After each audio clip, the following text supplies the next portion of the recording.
I rise. I stand. I remember I am not a seeker of scraps. I am the source through which abundance expresses. I am not waiting for permission. I am authorized by the infinite. Today, I switch frequencies. I step out of scarcity. I lock into overflow. I embody total prosperity now. I breathe in power. I breathe out doubt. I breathe in clarity. I breathe out confusion. I breathe in wealth. I breathe out worry. I claim my identity. I am a prosperous creator. I am a magnet for money, peace, and opportunity. I am a leader of energy, not a follower of circumstance.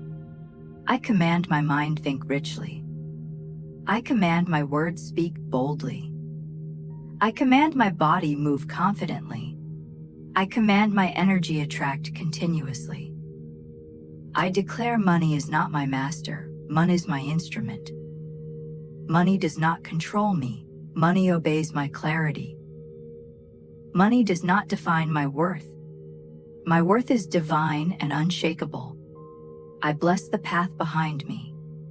I bless the path before me. I bless the ground beneath me. I bless the horizon calling me forward. I am safe to prosper. I am safe to receive. I am safe to expand.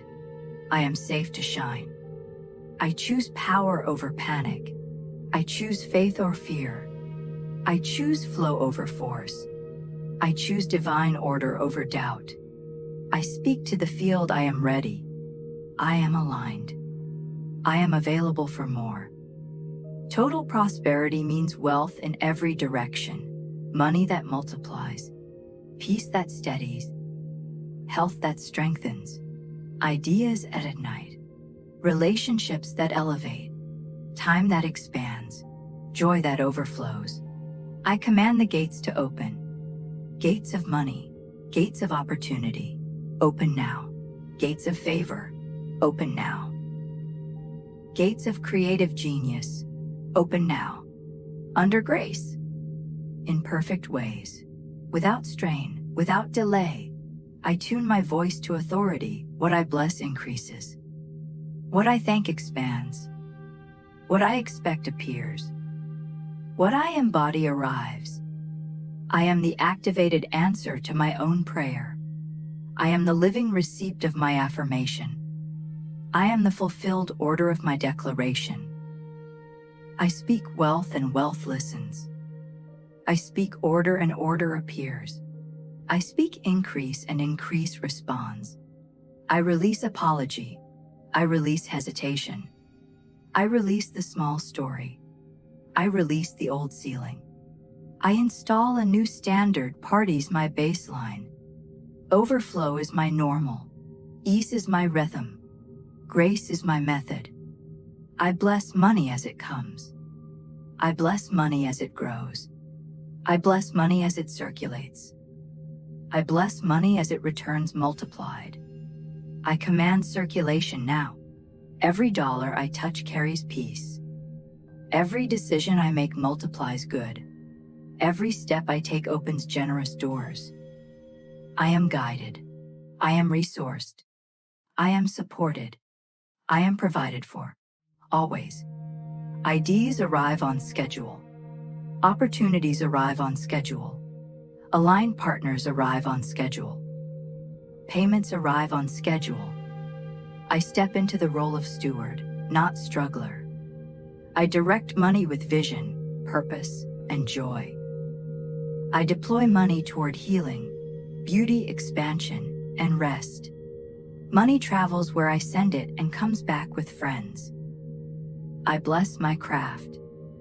I bless my business. I bless my career. I bless my investments. I bless my networks. I bless my audience. I bless my future. I declare divine timing over my calendar.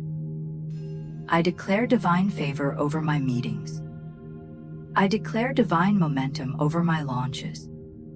I declare divine protection over my plans. No blockage can outlast my belief. No delay can cancel my destiny. No noise can silence my knowing. No doubt can dethrone my decree. I upgrade my inner dialogue from can I, from someday, to now, from if to as I choose, from trying to transmitting. I embody the signal of wealth, calm posture, clear decisions, clean boundaries, consistent gratitude. I magnetize by being, not by begging. I attract by alignment, not by anxiety. I receive by readiness, not by rushing. I choose the highest channel, money through creativity, money through service, money through leadership, money through joy, money through unexpected grace.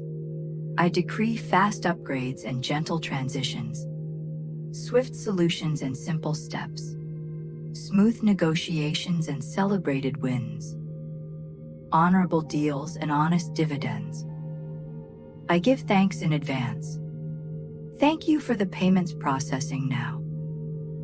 Thank you for the clients deciding now. Thank you for the deposits clearing now. Thank you for the ideas landing now. I bless every revenue stream, seen and unseen. I bless every gateway of good known and unknown. I bless every conduit of cash flow old and brand new. I declare, my name is being mentioned in rooms aligned with my destiny. My work is being recognized by those who can open doors. My value is obvious and my results are undeniable. I remove friction from my field. I forgive myself for past money mistakes. I forgive others for financial misalignments. I forgive the timeline for not matching my old expectations. Forgiveness clears the lane. Gratitude fuels the engine. Faith sets the destination. Action drives the vehicle. I act in alignment today. I follow the nudge. I send the message. I make the ask. I seize the opening. I honor the no and move toward the yes. I am emotionally prepared for prosperity. I hold increase without fear. I host abundance without guilt. I handle wealth with wisdom. I welcome elegant structures that sustain overflow, systems that simplify, teams that elevate, tools that multiply, habits that protect. I am not the bottleneck, I am the bridge. I am not the delay, I am the doorway. I am not the problem, I the pattern of prosperity made flesh. I speak to my environment, rise to meet me. I speak to my body, hold the frequency. I speak to my soul, enjoy the journey. I speak to my future, arrive with ease. I place this banner over my life. Total prosperity in all I am and all I do. Money with meaning. Success with serenity. Impact with integrity. Expansion with equilibrium. I close all contracts with lack. I terminate all agreements with struggle. I release all vows to stay small. I end all alliances with fear. I sign a new covenant with overflow. I will not deny my gifts. I will not refuse my blessings. I will not delay my harvest. I will not dim my light. I vow to honor my calling. I vow to honor my chastity. I vow to honor my cash flow. I vow to honor my peace. Under grace, in perfect ways, with clean hands, with a clear heart. I conclude this first activation with certainty. The switch is flipped. The current is live. The channels are open. The supply is flowing. I am the decree. I am the magnet. I am the evidence. I am the overflow. And so it is. And so it stays. And so it multiplies. Now, money is not the goal. Money is the echo, the reflection of alignment, the language of gratitude spoken back by the universe. I do not chase the echo, I create the sound. I do not run after the harvest, I tend the soil. I do not strain for supply, I stand in sufficiency. I now establish the law of flow in my life. Flow means there is always enough. Moving, multiplying, circulating. Flow means I never have to grasp. Flow means I never have to fear. Flow means money comes, moves, returns, and grows. I release the old idea that having more means taking from others. I release the illusion that there isn't enough. There is always more than enough. More money, more ideas, more clients, more doors, more ways. The universe is infinite. Lack is the lie. And I am done believing lies. To date, I open all channels. Seen and unseen, expected and unexpected, old and brand new. I open the channel of creativity. Ideas that generate wealth with ease. I open the channel of divine timing. Right people, right places, right moments. I open the channel of joyful service, where what I love becomes what I'm paid for. I open the channel of quiet miracles, where money appears from invisible means, because faith has no limit. I no longer say, "How will it happen?" I say, "Thank it, it's already unfolding." I no longer ask, "Where will it come from?" I say, "The source always knows the way." I am not waiting for proof. I am creating proof through my certainty. I am not waiting for signs. I am the sign. I am not waiting for alignment. I am alignment embodied. Large sums of money come quickly and easily under grace, in perfect ways. Money flows through me, not just to me. I am a channel of circulation. Every dollar that passes through me does good, multiplies good, and returns with increase. I bless what I give. I bless what I receive. I bless what I keep. I bless what I share. I bless the path money travels to reach me, and the paths it takes to reach others. Because I understand, the more I bless, the more I expand. The more I release, the more I receive. The more I circulate, the more I multiply. I no longer fear giving. I no longer fear spending. I no longer fear investing. Every outflow creates new inflow. Every act of trust creates new supply. Money is energy, and energy is obedient. It listens to my tone, my vibration, my faith. It follows the feeling of peace. It avoids the noise of fear. So I become still inside, calm, confident, magnetic. I speak softly but command greatly. Money, you are my servant. You flow where I direct you. You grow where I plant you. You return where I bless you. I am no longer beneath money. I am above it. I no longer chase it, I attract it. I no longer shrink in its presence, I expand with it.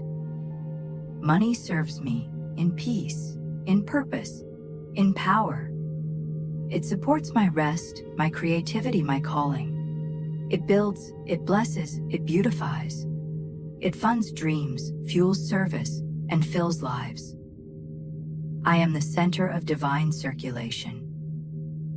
I am the calm in the current of abundance. I am the one through whom wealth flows with ease. The law of increase is always active. It cannot be turned off. It cannot be reversed. It cannot be blocked. Only aligned with. And I am aligned now. Every idea expands. Every effort multiplies. Every connection grows richer.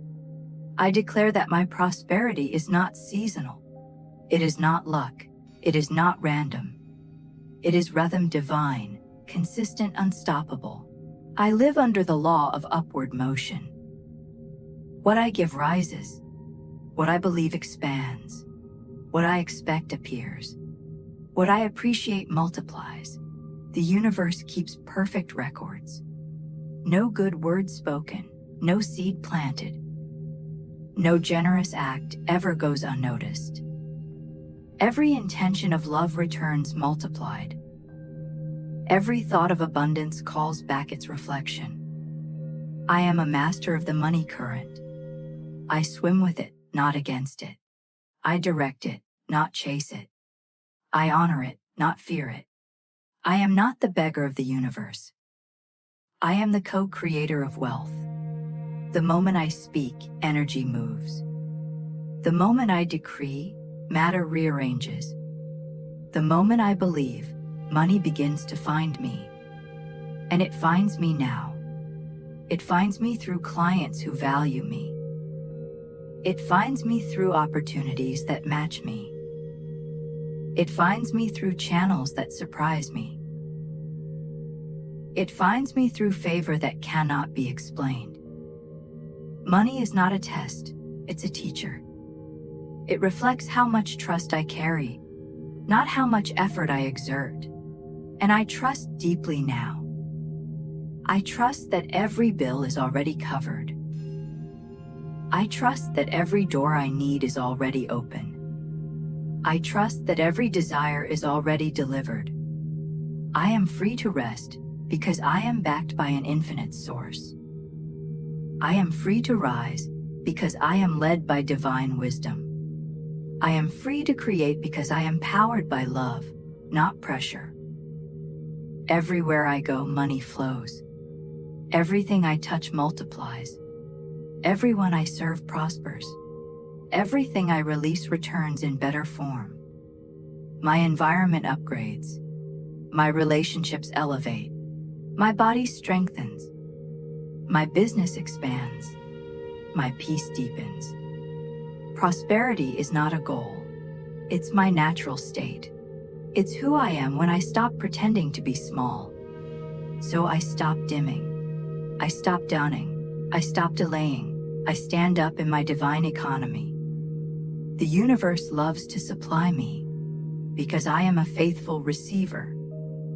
And I am now receiving in full measure, pressed down, shaken together, and overflowing. I am not afraid of abundance. I am designed for abundance. I am not ashamed of wealth. I am the expression of wealth. I am not unworthy of riches. I am the evidence of divine provision.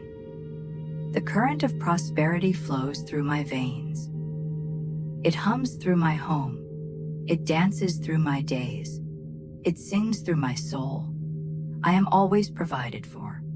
I am always increasing. I am always multiplying. Under grace. Without strain. Without delay. And so it is. And so it continues. And so it multiplies. Now, I no longer wish for wealth. I wear it. I no longer chase prosperity. I channel it. I no longer look outside for abundance. I embody it. I am the walking frequency of overflow. Every cell in my body remembers wealth. Every heartbeat vibrates success. Every breath proclaims increase. I was never meant to shrink. I was never designed for lack. I was sculpted by the infinite to demonstrate abundance in motion. So I rise into my true posture. Head lifted, heart open, grounded in grace. I do not fake confidence, I am confidence. Confidence is not noise, it is knowing. Knowing that I am backed by the source that never sleeps. I walk through the world as evidence that spirit prospers through matter. When I speak, opportunity listens. When I move, doors rearrange. When I decide, reality obeys. I am magnetic because I am authentic. I do not compete. I create. I do not compare, I calibrate. Do not chase, I command. My magnetism is subtle yet undeniable. It's the calm certainty that what I desire is already on its way. It's the quiet glow that draws the right people, the right timing, the right resources. It's the inner hum of gratitude that says, I already have it. Money feels my frequency and recognizes home. It knows I will honor it, multiply it, and does it well. So it comes joyfully, not from strain, but from resonance. Not because I demand, but because I match. I match the vibration of wealth through ease. I match the rhythm of prosperity through peace. I match the song of success through joy. I am relaxed in abundance, not rigid. I am receptive, not resistant. I am open, not overworked. The world around me mirrors my energy. As I soften, life yields. As I trust, life delivers. As I celebrate, life multiplies. Every morning, I rise wealthy in spirit before a dollar appears. Because true wealth begins as a feeling, and feelings form worlds. I choose to feel rich in time, rich in love, rich in health, rich in ideas, and the outer world has no choice but to align. I am the pattern the universe follows. If I embody abundance, abundance must appear. If I embody gratitude, increase must respond. So I feed the pattern with my focus. I nourish it with praise. I stabilize it with rest. I am not chasing manifestations. I am cultivating magnetism. And magnetism works faster than effort. It collapses time. It reorganizes space. It draws tomorrow's miracle into today's moment. Right now, my field is radiant with wealth signals. The light of my certainty reaches across dimensions. The vibration of my joy sends out invitations. The echo of my gratitude returns carrying gold. Every thought of lack fades. It cannot live in this atmosphere. Every remnant of fear dissolves. It cannot breathe in this frequency. Every memory of struggle clears. It cannot survive this truth. I do not ask if I am worthy. I know I am. I do not question when it will come. It's already moving. I do not wonder how. The infinite handles the how. My only task is to stay aligned, grateful and ready. Ready to expand. Ready to handle more. I am the custodian of abundance. I manage increase with wisdom. I balance generosity with discernment. I protect peace as fiercely as I welcome profit. The more I expand, the calmer I become. The more I prosper, the more grounded I feel. The more I receive, the more I give. I am no longer triggered by numbers. I am not impressed by zeros. I am inspired by purpose. My worth is not written on a paycheck. It is woven into my DNA. Money flows because I flow. Ideas flow because I flow. Favor flows because I flow. Flow follows faith. Faith fuels magnetism. Magnetism multiplies wealth. I hold the vibration steady, unshakable, unbothered, unstoppable. Even in silence, I am manifesting. Even in rest, I am receiving. Even in waiting, I am winning. I see signs everywhere, proof of prosperity in motion. Receipts of answered prayer, confirmations of unfolding promise. I nod, I smile, I give thanks. For every time I speak, the universe rearranges itself to agree with me. And I only speak what I desire to live. So I speak. I am a magnet for divine wealth. I am aligned with limitless prosperity. I am the chosen expression of abundance on earth. Each word vibrates through my field like a tuning fork. Each affirmation rewires my reality. Each declaration upgrades my timeline. I am the wealthy one, the peaceful one, the generous one, the joyful one. I am the evidence that spirituality and prosperity are one. I am the bridge between divine idea and manifested supply. My very presence changes atmospheres. Rooms feel lighter when I enter. Conversations become inspired when I speak. Lives shift when I give. I am wealth walking. I am prosperity embodied. I command, I receive, I circulate, I expand. I rest, I trust, I act, I rise. Under grace. In perfect ways.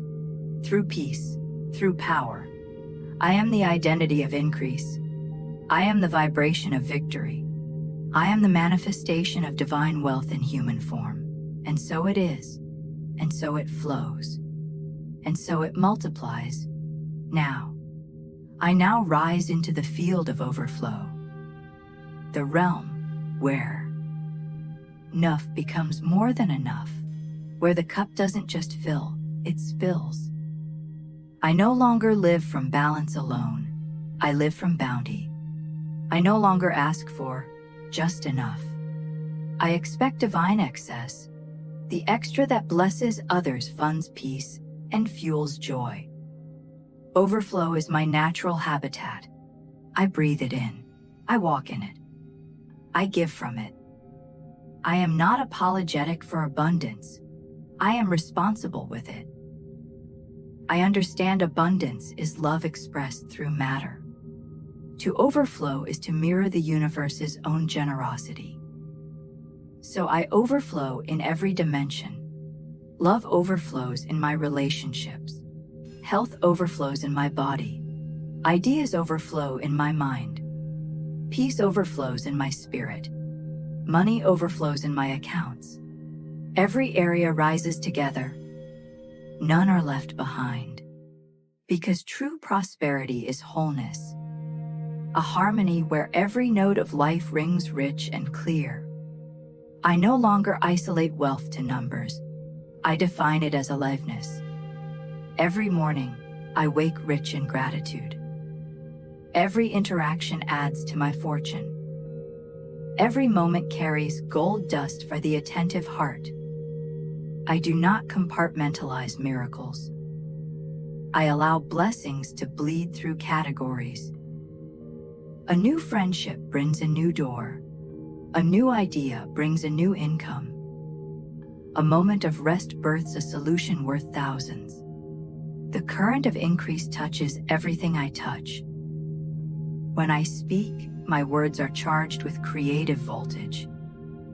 When I act, my steps are guided by perfect timing. When I give, my gift returns tenfold, purified by grace. I am surrounded by cooperative energies. People remember me, recommend me, reward me. Systems favor me. Algorithms highlight me. Opportunities recognize my vibration and travel toward me. I am not chasing results. I am radiating resonance.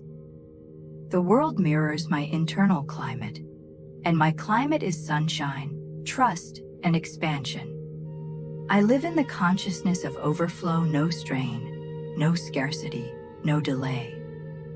Everything I need arrives on schedule, clothed in ease. I do not hoard. I host. I do not cling. I circulate. I do not worry. I witness. Witnessing is my new work.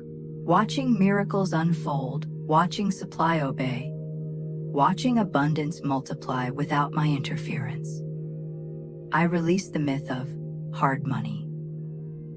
There is no hard money. There is only resistance or receptivity, and I choose receptivity. Receiving is my devotion now. I receive compliments without deflecting. I receive support without guilt. I receive money without fear.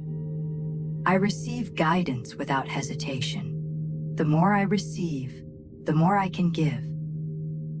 The more I give, the more I expand. The more I fulfill divine intention. The universe trusts me with increase because I move in integrity. I use wealth to uplift, not to impress. I use power to heal, not to control. I use influence to open doors, not to close them. I am generous with praise, gratitude, and grace. Generosity is the currency of the infinite. As I pour, I am refilled. As I bless, I am blessed. As I appreciate, I accelerate. Every transaction in my life is sacred, the exchange of money, the exchange of time, the exchange of words.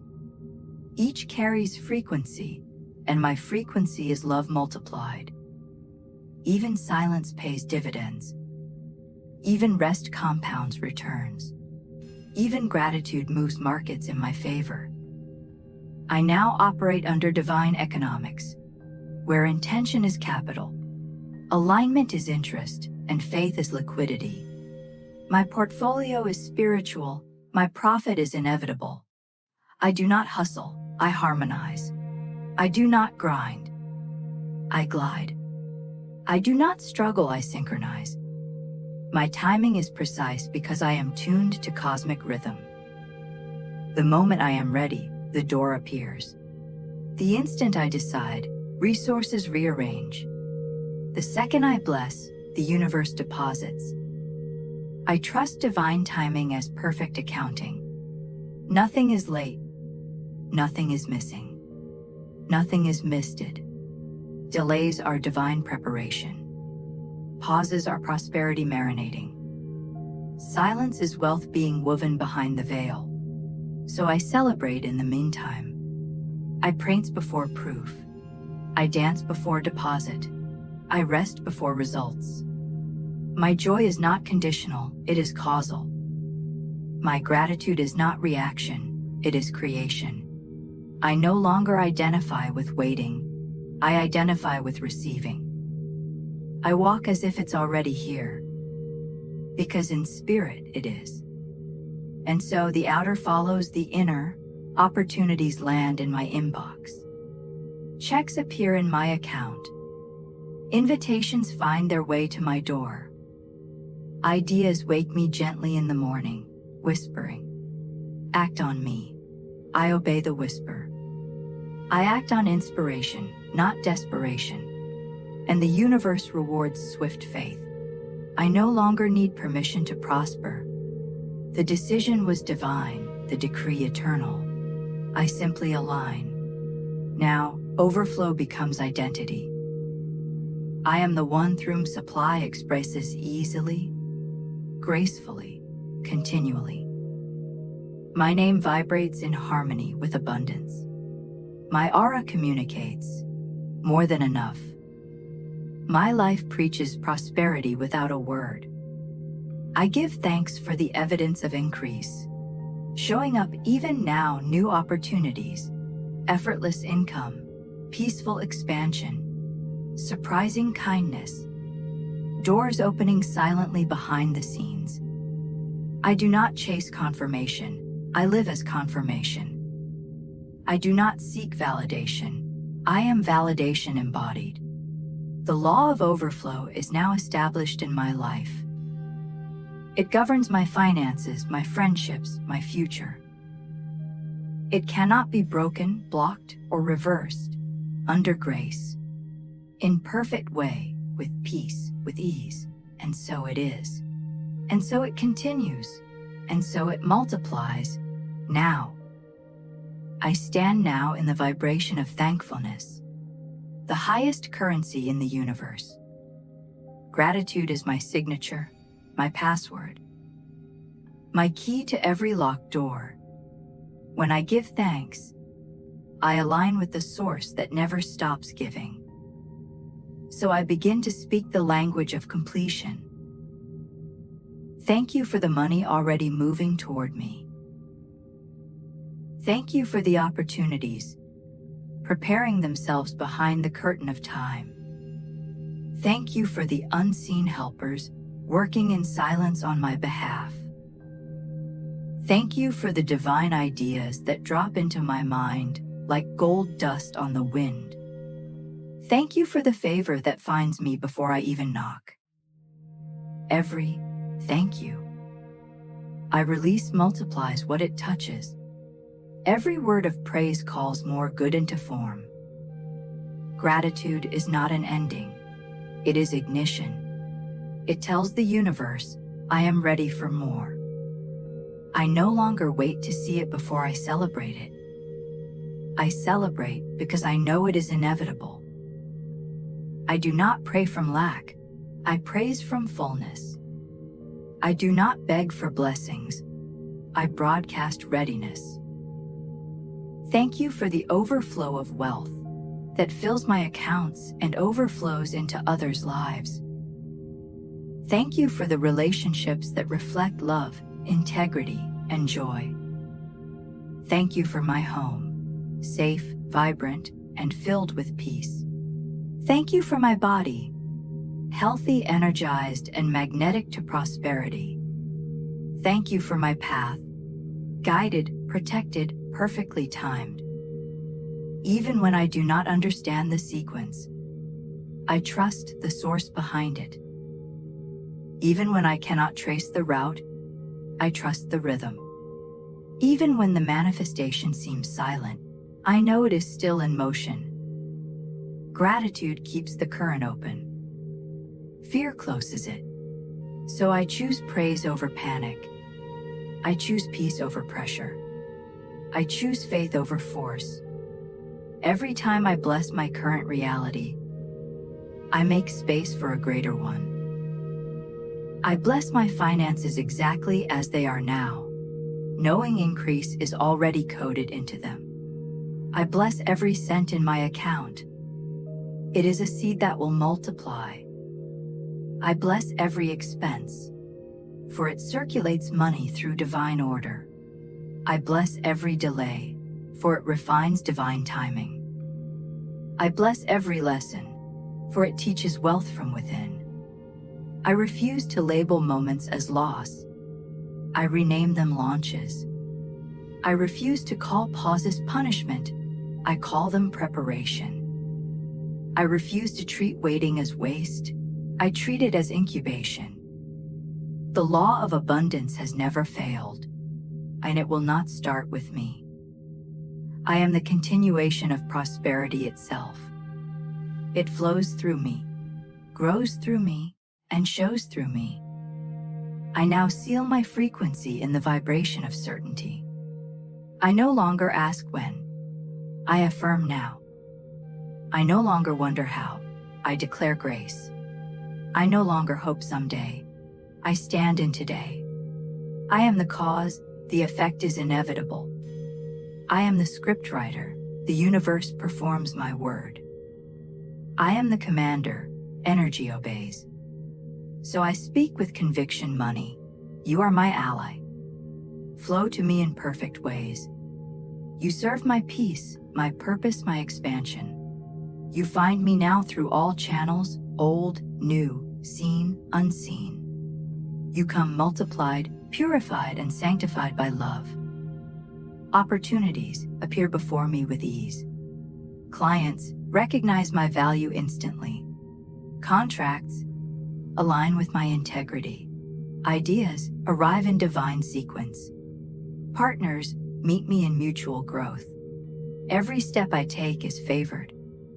Every path I choose is illuminated. Every action I take bears fruit. I no longer look back with regret. I look forward with revelation. The past trained me for abundance. The future responds to my mastery. I am not learning how to receive. I am remembering. Receiving is natural to me. Prosperity is familiar to me. Ease is my inheritance. I now project my energy into the future, like a beam of light. Every timeline before me blooms with opportunity. Every version of me is more confident, more free, more abundant. I collapse the distance between vision and manifestation. I live in the now where all good already exists. My faith makes time irrelevant. My focus makes results inevitable. My gratitude makes blessings visible. The universe bends to meet my frequency. I am not separate from the supply. I am the supply expressing itself. I am not searching for prosperity. I am prosperity in motion. Today, I claim it all: the ease, the overflow, the wealth, the wisdom, the wonder. And I extend this decree beyond myself. As I prosper, so do those connected to me. My abundance becomes collective. My success becomes service. My wealth becomes healing. I am a living circulation of good. I receive freely. I give joyfully. I rest peacefully. And I seal this decree with 3 words of power. It is done. It is sealed. It is manifesting now. So let this vibration ripple across timelines and lifetimes. Let it echo through every layer of existence. Let it return as visible wealth, tangible peace, and endless joy. Under grace, in perfect ways, without strain, without delay, I command it. I allow it. I receive of it, and so it shall be, forever. Now, breathe, in through the nose, out through the mouth. Again, slower this time. Each breath carries gold light through your body. Each exhale releases the last trace of resistance. You are safe. You are complete. You are wealthy now. The decree is spoken. The law is activated. The energy is moving, quietly, efficiently, precisely. There is nothing more to chase. There is only the art of allowing. Allowing what is already yours to rise to the surface. Allowing what is already written to reveal itself. Allowing what has already been commanded to unfold.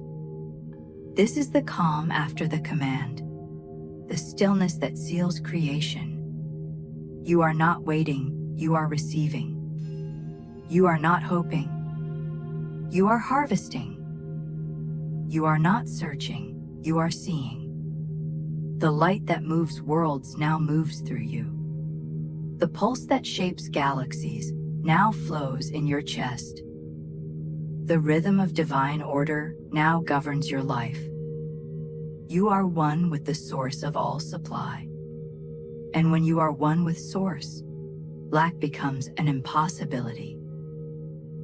Sit in that knowing for a moment. Feel how peace itself feels like wealth. Feel how calm itself carries power. Feel how rest itself magnetizes miracles. You do not need to prove your worthiness. Your breath already proves it. You do not need to earn divine favor. It is the nature of your existence.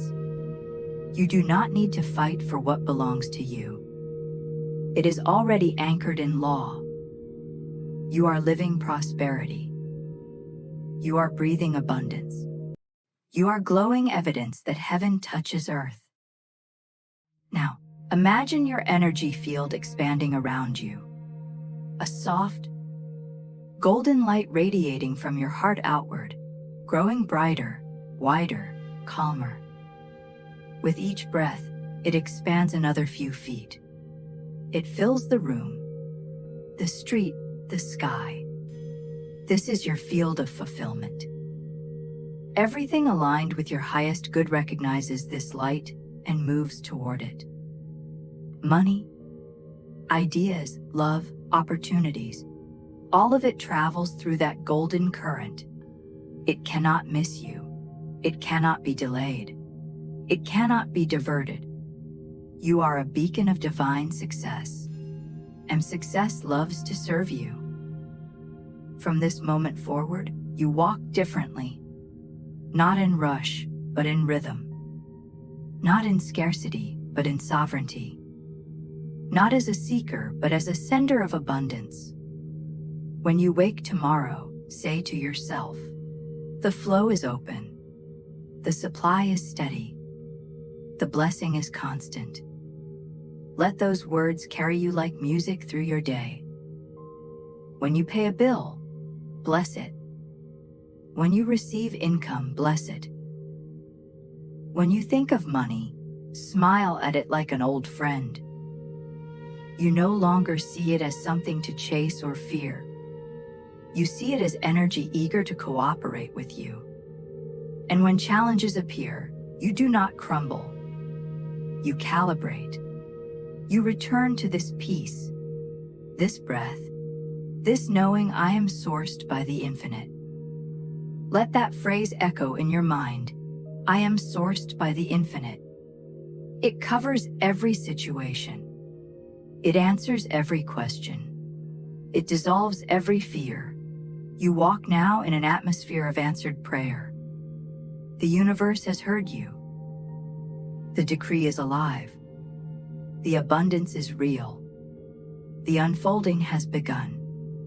From this moment, you carry yourself as one already fulfilled. You speak gently but with power. You give generously but wisely. You move slowly but effectively. Every step is guided. Every exchange is blessed. Every day is increase. And so, with your next inhale, feel the full circle close. The words spoken, the energy released, the manifestation secured. You are in harmony with divine economics. You are the instrument of circulation. You are the expression of wealth in balance. Now, whisper these words quietly, or let them rise from within you like a song. I am calm. I am full. I am blessed. I am magnetic. I am multiplied. I am the wealth I once prayed for. It lives in me, moves through me, expands beyond me. Let this final declaration seal the entire hour in light. There is no more separation between you and your abundance. You are one. You are whole. You are complete, under grace, in perfect ways, and it is so, and it is done. And it continues, forever expanding, forever flowing, forever increasing. I spoke this psalm of wealth flood in my life, and the very heavens seemed to open their gates. For words are not idle sounds, they are living seeds, carrying within them the very pattern of the harvest they will bring forth. When I declared the truth of abundance, I aligned myself with the eternal law of supply. I ceased to look to men, circumstances, or chance for my prosperity, and I turned instead to the unfailing source, the great river of life that flows through all creation. The world will tell you of limitation, of lack, of narrow doors and closed gates. But Spirit whispers a different song. It says, all that is mine is thine. The fields are white with harvest. The floodgates of good are open, and you may drink without measure. When I spoke this psalm, I placed myself in harmony with that law. And harmony always brings demonstration. Wealth is not merely coins and possessions, it is the radiant energy of life made visible. It is the health in your body, the love in your heart, the ideas that open new doors, the opportunities that come at the appointed time. Each thought, each word, is a brushstroke painting the canvas of our days. If the picture has been dimmed by shadows of fear, doubt, or resentment, it can be repainted with colors of faith, praise, and thanksgiving.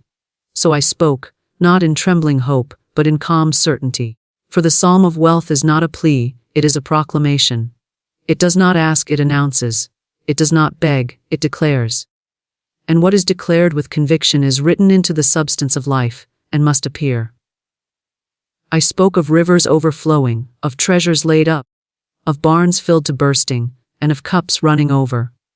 I spoke as one who already possessed, not as one reaching out in desperation. For the law answers faith, not fear. Faith sees the invisible and calls it forth.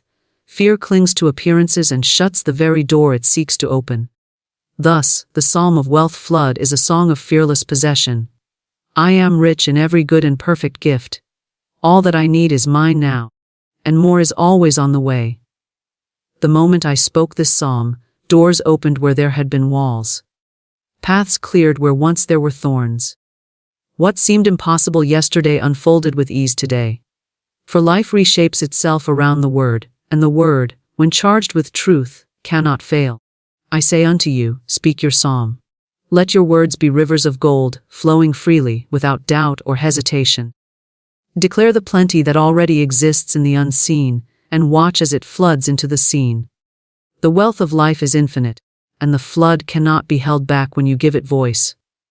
Words are not mere vibrations in the air, nor fleeting sounds that vanish the moment they are spoken. Words are living seeds, each one carrying within itself the shape of its harvest. As a seed of wheat will always bring forth wheat and not thorns, so too does every word spoken bring forth after its own kind. To speak words of wealth is to plant seeds of wealth, and the soil of life, ever obedient, cannot fail to bring them into form. It does not matter whether one understands the depth of this mystery, the law operates regardless, just as gravity does not wait for the mind to comprehend it. Words are power, for they clothe thought in vibration, and send it forth to accomplish that which was declared. When the lips give utterance to words of prosperity, they imprint upon the invisible substance the very image of abundance. The universe does not recognize idle speech, it accepts every word as a decree and sets forces in motion accordingly. To say, I am rich in every good thing, is to command life to align itself with that truth. To say, I am poor, I never have enough, is likewise to command life, and it will echo back lack upon lack. Words are not neutral, they are creative commands. They call forth the form of our experiences and sculpt the conditions of our days. The careless word and the deliberate word are equally seeds. Only one brings a harvest of joy, while the other yields thistles and brambles. Consider the way a gardener treats the seed. He plants it with care, covers it gently, waters it, and trusts that beneath the soil unseen processes are at work. He does not dig it up the next morning in fear to see if it has sprouted, nor does he scold the earth to hurry its process. He knows the law of growth is faithful. Likewise, when words of wealth are spoken, they are planted in the fertile soil of the unseen. They may not at once spring forth in visible demonstration, but beneath the surface, forces are moving, channels are being opened, and results are germinating. The wise soul plants good words with care and waters them with faith, refusing to uproot them with words of doubt or fear. Every word spoken is vibrational substance that travels outward and returns multiplied. The declaration, I live in a flood of wealth, is not only sound, it is an energetic mold into which the very life force flows. Life is compelled to fill the mold with corresponding substance. Words of plenty are molds for plenty. Words of scarcity are molds for scarcity. The law is impartial, it simply mirrors back the pattern impressed upon it. Therefore, the tongue holds the key to gates of treasure or doors of emptiness. One may blame fate, luck, or other men. But the truth remains that the harvest follows the seed, and the seed is spoken word. There are those who speak wealth once and then cancel it 10 times with words of fear. They say, I am prosperous. But then add, though I doubt it will last. Or, money never stays with me. Such contradiction uproots the seed. The soil cannot bring forth both roses and weeds from the same seed bed. It must yield according to the stronger impression. To make words of wealth effective, they must be consistent, clear, and charged with conviction. Repetition establishes depth, conviction adds power. Words spoken with authority sink deep into the subconscious, and the subconscious, being obedient, sets about to outpicture them. Children are taught to be careful of fire, for it burns whether handled in play or in seriousness. Words, too, are fire. They ignite the very atmosphere with their pattern. Spoken in carelessness, they may scorch; spoken with wisdom, they may warm and illumine. The one who desires the flood of wealth must watch his words as a guardian watches the gate. He must refuse to utter phrases of limitation, lack, or failure. Even in jest, words carry vibration. To laugh while saying, "I am always broke," does not lessen the law's operation. The subconscious does not take a joke, it takes an impression. Thus, the watchful soul keeps his lips pure of contradiction and trains them to speak only what he desires to see. Words spoken in faith are not bound by appearances. To say, "I am wealthy," while the purse seems empty, is to sow a seed that overrides the barren soil of appearances. Appearances are but shadows, the word is substance. A gardener does not call the field barren, because no sprout is yet seen, he trusts the seed. So too must one trust the words spoken. The invisible realm responds first, and the visible follows in its appointed time. Delay does not mean denial. The seed of wealth, once spoken, is alive. And life cannot be withheld from a living seed. Words are not confined to the speaker alone, they go forth to touch others, to move hearts, to open channels. A merchant who declares, "My business is prosperous and ever increasing," is not only impressing his own subconscious, but also sending forth a vibration that draws customers, opportunities, and favor. A worker who says, "I am valued and richly compensated," is opening channels for promotion, recognition, and increase. The spoken word acts like a magnet, drawing unto itself the equivalent of its vibration. Wealth spoken draws wealth in visible channels, sometimes expected, often unexpected. The law delights in surprising the faithful sower with a harvest from fields he did not even know he had planted. The sacred texts of many ages proclaim the power of the word. It has been called a sword, a fire, a hammer, a seed, a creative fiat. All symbols point to the same truth. Words are causative, not descriptive. They are not to merely state what is, they are to declare what shall be. To use words only to echo appearances is to waste their divine power. To use them to decree wealth, health, joy, and abundance is to align oneself with the creative force of life itself. When wealth words are spoken, they do not merely describe prosperity. They summon it, they shape it, they embody it. Thus, the tongue is the true treasury, and the lips are the vault from which wealth is released. The mind may hold images, but until they are spoken, they remain formless. Speech crystallizes thought, and thought clothed in sound becomes law. The one who understands this mystery begins to weigh each word, choosing those that correspond to the riches of life. He knows that every utterance is a seed cast upon the waters, and though it may return after many days, it cannot fail to return. Wealth spoken with confidence, gratitude, and authority carries the vibration of certainty, and certainty brings swift demonstration. Faith opens the floodgates because faith is the master key that unlocks every invisible storehouse.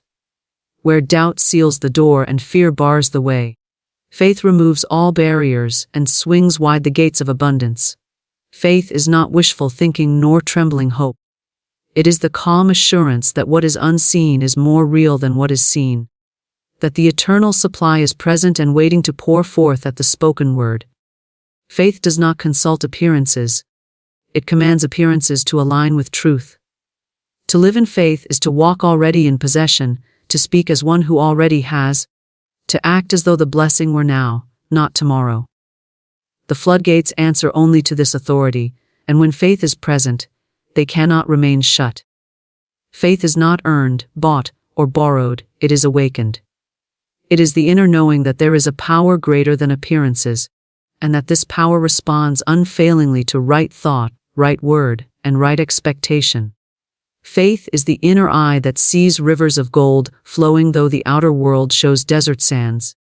Faith is the inner ear that hears the song of abundance though outer voices cry of lack. Faith is the inner hand that touches treasures in the invisible, while outer hands may still be empty.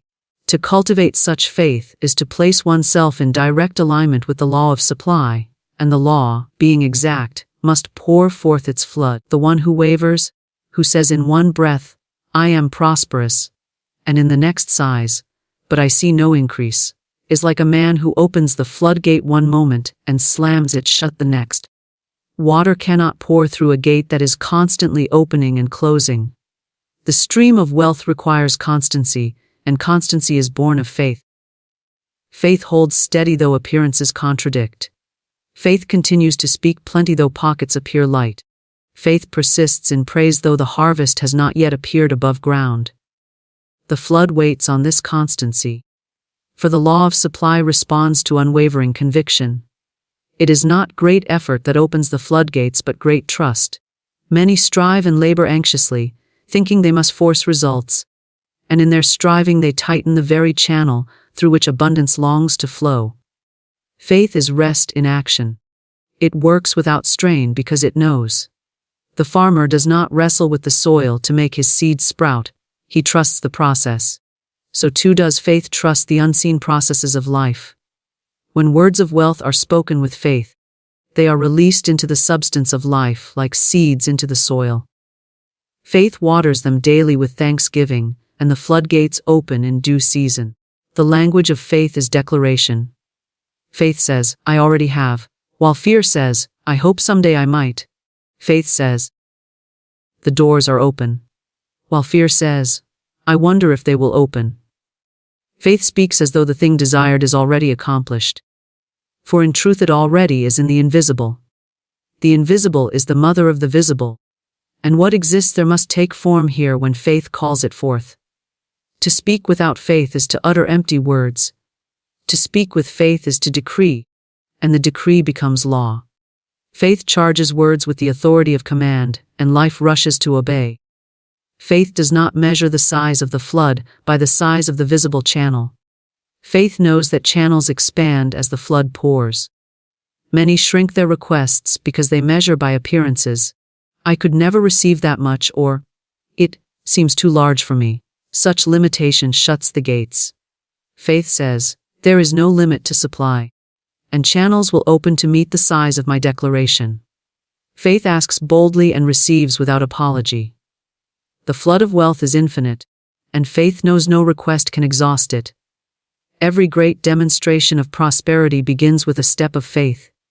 To give when appearances say hold back. To speak wealth when appearances say decline. To act in expectation when appearances say wait. These are the acts that open the floodgates. Life honors the courageous soul who dares to trust. To give thanks for unseen wealth is to declare, I know it is already mine. And this gratitude is the signal that unlocks hidden reservoirs. The flood does not respond to anxiety or to timid hoping, it responds to bold, fearless faith. Faith sees divine timing where the anxious see delay. It understands that the floodgates open at the perfect moment, not 1 hour too soon nor too late. Faith trusts the rhythm of life. The one rooted in faith does not despair when manifestations tarry. He knows the flood is gathering strength behind the gates. Just as the river swells behind the dam before rushing forth, so too does unseen supply gather before bursting into visible form. Faith rejoices in advance, knowing the rush is certain. Faith is magnetic. It draws to itself opportunities, ideas, people, and circumstances that align with prosperity. The faithful soul attracts supply because he radiates the vibration of certainty. Others sense it. Doors swing open, and channels appear where none seemed before. Faith does not chase wealth, it magnetizes it. Wealth cannot resist the pull of faith any more than a needle can resist the pull of a magnet. When faith is spoken, acted, and lived, the flood of wealth is inevitable. Faith transforms the consciousness. It shifts the mind from seeing lack to seeing plenty, from expecting loss to expecting gain. This inner shift is the true opening of the floodgates. External wealth is but the reflection of inner wealth. To cultivate faith is to enrich the soil of the mind so that every seed planted grows abundantly. Fear dries the soil and chokes the seed, but faith waters it until it flourishes. Thus, the outer flood of wealth is but the natural outpouring of the inner flood of faith. Wealth is radiant life energy, ever flowing, ever renewing, never diminished by giving or sharing. It is the current of divine substance, expressing itself in form as health, joy, ideas, love, opportunities, and yes, material prosperity. To think of wealth only as coins and possessions is to shrink the vastness of its nature into a narrow vessel. True wealth is the energy of life itself, circulating freely, seeking channels of expression, and multiplying wherever it is welcomed. It is sunlight pouring across the earth, warming rich and poor alike. It is the breath filling every lung, unearned and unlimited. It is the stream that runs through the hidden roots, feeding the tree and clothing it in leaves and fruit. This radiant energy is never absent, though appearances of lack may disguise its flow. It is not created by men, it is the birthright of existence, waiting only for recognition and release. When one says, "I am wealthy," the statement is far greater than a claim of possession. It is in alignment with the eternal stream of energy that animates all life. It is a recognition that wealth is not outside of oneself, to be chased, begged for, or clung to, but within, waiting to radiate outward into visible form. To see wealth as radiant life energy is to free oneself from the narrow fear that supply could ever be exhausted. The fountain of life does not dry up. The sun does not withhold its rays. The universe does not ration its abundance. Wherever life is, wealth is, for the two are inseparable. This radiant energy takes on the shape of consciousness. When the mind is filled with fear, resentment, or doubt, the flow is obstructed, just as a river may be dammed by debris. The water still exists, but its course is blocked. When the mind is filled with praise, gratitude, and expectation, the obstruction is cleared, and the current rushes forth with power. Wealth is not withheld, it is resisted or allowed. The decision is within the individual, for the energy is always present, pressing against the walls of thought, seeking entrance into visible expression. Radiant life energy expresses itself in many forms. It may appear as a sudden idea that opens a profitable path, as a new connection that brings opportunity, as an unexpected gift, or as health and vitality that allow greater service and greater joy. These are all wealth, for wealth is whatever increases life. Money is but one of its expressions, a symbol that carries the energy into practical exchange. To honor money without recognizing the energy behind it is to worship the shadow rather than the light. To honor the energy is to see money, and all other forms of wealth, as natural outpourings of a greater source. Wealth as radiant life energy cannot be hoarded, for hoarding is fear, and fear dams the stream. To attempt to clutch wealth tightly is to cut oneself off from the current that replenishes it. Like air, wealth must be taken in and breathed out again. Like blood, it must circulate. The miser who withholds his wealth, in fear of losing it, finds that it withers in his grasp. The generous soul who lets it flow finds that it multiplies in unexpected ways, returning again and again in greater measure. Circulation is the law of life, and wealth is subject to this same law. The radiant nature of wealth is seen in the joy it brings when it flows freely. There is a lightness, a brightness, an ease in the soul who knows he is one with infinite supply. He gives without strain, receives without guilt, and lives without fear of lack.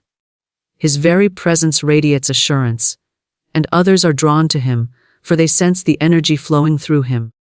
He becomes a magnet of good, not because he seeks to draw it, but because he cannot help but shine the wealth he embodies. Radiant life energy does not need to struggle to be seen, it shines naturally. This energy is not limited by location, condition, or circumstance. It flows equally in palace or in humble home, for it is not created by outer things, but expressed through inner recognition. A man may live surrounded by luxury and feel impoverished if his consciousness is shut against the flow. Another may live simply yet feel endlessly supplied, for his consciousness is open, and he recognizes the radiant energy in every breath, every opportunity, every gift of life. Wealth is not measured by numbers, but by the sense of abundance that comes from knowing the source is inexhaustible. To awaken to wealth as radiant life energy is to change the entire relationship with supply. No longer does one fear the loss of things, for things are but temporary forms of the eternal energy. No longer does one envy another's possession, for each has equal access to the same current. No longer does one beg or plead for prosperity, for it is already present, waiting to be spoken into form. One begins to live in the consciousness of plenty, seeing life itself as the great treasure, and from this consciousness material blessings naturally arise.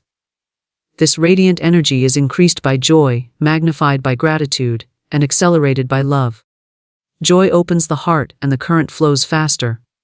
Gratitude clears the channels dissolving doubt and fear, Love multiplies wealth by extending it outward, creating new channels of return.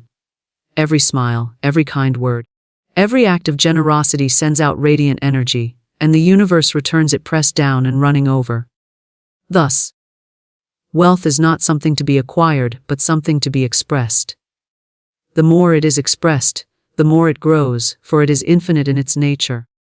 The one who lives in awareness of wealth as radiant life energy walks differently through the world. He sees abundance in the sky, in the earth, in every encounter.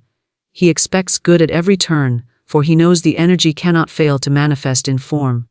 He speaks with authority, for his words are charged with the current of life. He acts with confidence, for he knows he is backed by infinite supply. His wealth is not fragile or fleeting, for it is not dependent upon outer structures, but upon the eternal energy of life itself, which can never diminish nor end. Declaration, not supplication, is the law of manifestation. For the universe responds to the voice of authority and conviction, not the cry of pleading. Supplication says, I hope, I wish, I beg that good may come. Declaration says, it is mine now, it is here, it is done. The one who supplicates places himself in the posture of lack, affirming by his very plea that he does not yet have. The one who declares speaks as one in possession, and possession is the key that unlocks the storehouse. Life answers the tone of certainty, not the wail of uncertainty. To plead is to place oneself beneath the flood, hoping for drops. To declare is to stand as one with the flood itself, commanding it into visible form.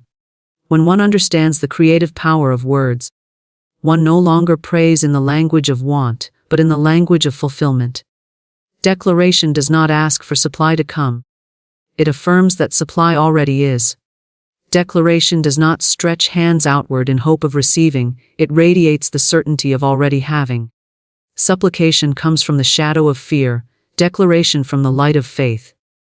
The universe, being exact, reflects back the vibration it receives. A plea vibrates lack, and lack is mirrored. A declaration vibrates abundance, and abundance is mirrored. Thus, every spoken word is not merely sound but decree. Declaration aligns the soul with its divine authority. It is the voice of the child who knows he is heir to the kingdom. It does not cower before appearances, but speaks with the power of truth, knowing appearances must yield. To say, I am prosperous now, when appearances show emptiness, is not folly, it is mastery. It is calling the invisible into visibility. It is claiming what is already true in the higher realm, where supply is complete and unending. To declare is to stand in dominion, exercising the creative power bestowed upon every soul. Supplication weakens the spirit, for it continually reinforces the notion of separation. It says, I do not have, and I must ask another to give. Declaration strengthens the spirit, for it continually reinforces the truth of unity. It says, I am one with infinite supply, and therefore I already have. The subconscious mind accepts repetition as truth, and whichever language one uses, supplication or declaration, it engraves deeply into the unseen. The subconscious then produces in outer life what has been impressed upon it. To plead day after day is to impress lack more deeply. To declare day after day is to impress abundance until it must come forth. Declaration is not arrogance but alignment. To say, I am supplied, I am wealthy, I am filled with good, is not to boast of personal power, but to recognize universal truth. The wave does not apologize for being part of the ocean, it declares its nature as ocean in form. The branch does not beg for sap from the vine. It declares by its very being that the life of the vine flows through it. In the same way, man does not beg for supply from a reluctant universe. He declares that the infinite current of supply is already flowing through him. The words of declaration must be spoken with calm authority, not frantic insistence. The tone of begging, even when dressed as affirmation, carries no power. But the tone of serene certainty carries vibration that moves mountains. Declaration is the voice of the law, and law recognizes itself.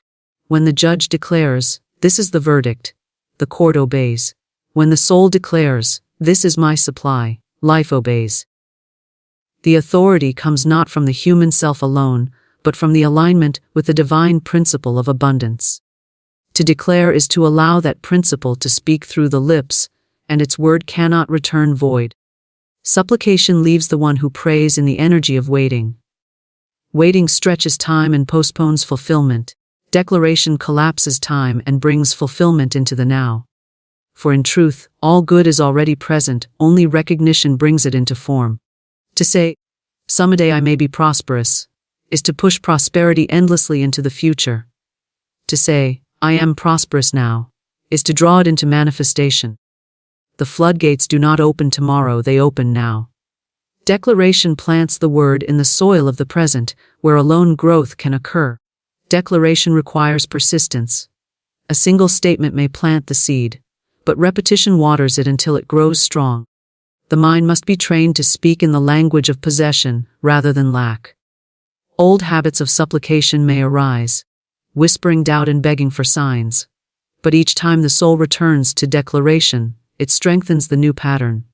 Over time, the subconscious accepts declaration as law, and the outer life reshapes itself accordingly. The practice of declaration is the steady hammer that breaks the rock of resistance. Declaration transforms atmosphere. Enter a room filled with pleading, and one feels heaviness, want, and despair. Enter a room filled with declaration, and one feels light, assurance, and expectancy. Declaration carries a vibration that others can sense, often without knowing why. Opportunities, people, and circumstances are drawn to the one who declares, for his energy radiates certainty, and certainty is magnetic. Supplication repels, for it radiates lack and fear. Declaration attracts, for it radiates wealth and power. The ancient words spoken in sacred texts are always words of declaration, not pleading. They do not say, "Please let there be light." They say, "Let there be light," and light appears. They do not say, "I hope this mountain might move." They say, "Be thou removed," and it moves. These are not formulas reserved for prophets, they are demonstrations of law. The law of life responds to declaration. For declaration is the recognition of truth. Every soul is endowed with this authority, and every soul that speaks it finds results according to faith. To live in declaration is to shift the entire foundation of thought. One no longer measures life by appearances but by truth. One no longer speaks of what seems but of what is. To the world, this may appear as denial of reality, but it is in fact affirmation of a higher reality. Appearances change, truth does not. To declare truth is to give it form in the visible. Supplication binds one to the changing shadows. Declaration anchors one in the eternal substance. Speaking from possession, not lack, is the secret of drawing abundance into visible expression. The universe does not answer to the voice of want, but to the voice of fulfillment. To speak as though one were already supplied is to affirm the truth that supply is ever present, awaiting recognition. To speak as though one were still lacking is to deny that truth, and to impress lack upon the subconscious mind. The words, "I have," carry a vibration of authority and certainty. The words, "I wish I had," or "I hope I may," carry a vibration of distance and delay. The law of life mirrors the vibration it receives, so the language of possession brings possession, while the language of lack brings lack. The principle is simple yet profound. A seed planted in the ground does not wait for the sprout before declaring itself wheat. Its very nature is already complete within, and the soil only brings it into visibility. In the same way, when one speaks from possession, he is aligning with the complete pattern of abundance already present in the unseen. He is not trying to create something new. He is declaring what is eternally true.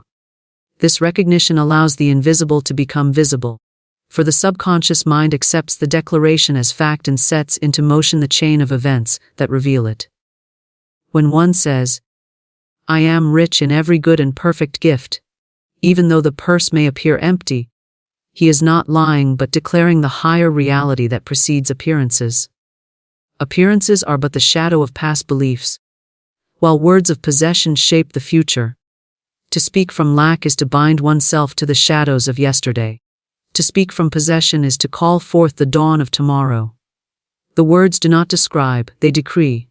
They do not echo what is seen, they summon what is unseen. To speak from possession requires courage, for the outer world may contradict. The timid soul says, "How can I declare abundance when I see only lack?" Yet this is the very essence of the law, to call forth what is not yet seen as though it were. The gardener does not despair when his field shows only bare soil. He declares that harvest is already his, for he knows the process is faithful. The one who speaks from possession does the same. He refuses to be swayed by appearances and holds fast to the truth that supply is already his. His words do not beg, plead, or question. They affirm, establish, and command. This practice is not about denial but about deeper affirmation. To deny lack does not mean to ignore appearances, but to refuse them final authority. To affirm possession is to give authority to the higher law of supply. Lack is a temporary shadow, possession is eternal truth. When the soul chooses to speak from truth rather than shadow, the shadow must dissolve. Words of possession are rays of light that scatter the darkness of want. They shift the entire atmosphere of consciousness, from hunger to satisfaction, from waiting to receiving, from fear to faith. The subconscious mind accepts words without argument. Whether they are words of lack or words of possession, it takes them as orders and works day and night to bring them into form. Thus, to continually say, "I never have enough," or "I am always in debt," is to command the subconscious to maintain that state. To continually say, "I am abundantly supplied," or "wealth flows to me freely," is to command the subconscious to produce that reality. Speaking from possession programs the inner mind with the vibration of plenty, and once the inner is aligned, the outer must follow. One of the greatest errors is to wait for possession before speaking it. This is like waiting for the reflection to smile before smiling at the mirror. The reflection always follows the face, the outer always follows the inner. To wait is to delay, to declare is to hasten. The soul must speak first, and life will echo back the word. The floodgates of wealth are opened by the key of possession spoken in advance, not by the sighs of lack spoken in despair. Speaking from possession also carries with it the energy of gratitude. To say, "I have," is to acknowledge the gift already present, even if only in the invisible. Gratitude multiplies what it touches. The thankful heart opens channels for greater inflow. The ungrateful heart, forever lamenting what is not yet seen, shuts the very channels it longs to open. Thus, to speak from possession is to speak in gratitude, and gratitude is the magnet of supply. This practice reshapes thought, emotion, and action. When one continually declares possession, the mind begins to expect good at every turn. The emotions shift from anxiety to calm assurance. Actions become bolder, more confident, aligned with success rather than fear. Opportunities that once seemed invisible begin to appear, for the eyes now see through the lens of abundance. Speaking from possession creates a vibration that attracts corresponding forms, drawing to the speaker people, circumstances, and resources that match the inner declaration.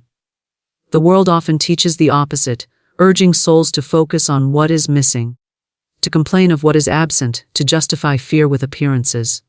Yet this path only strengthens the chains of lack. To break free requires a reversal, to speak not of what is missing, but of what is already present in the unseen.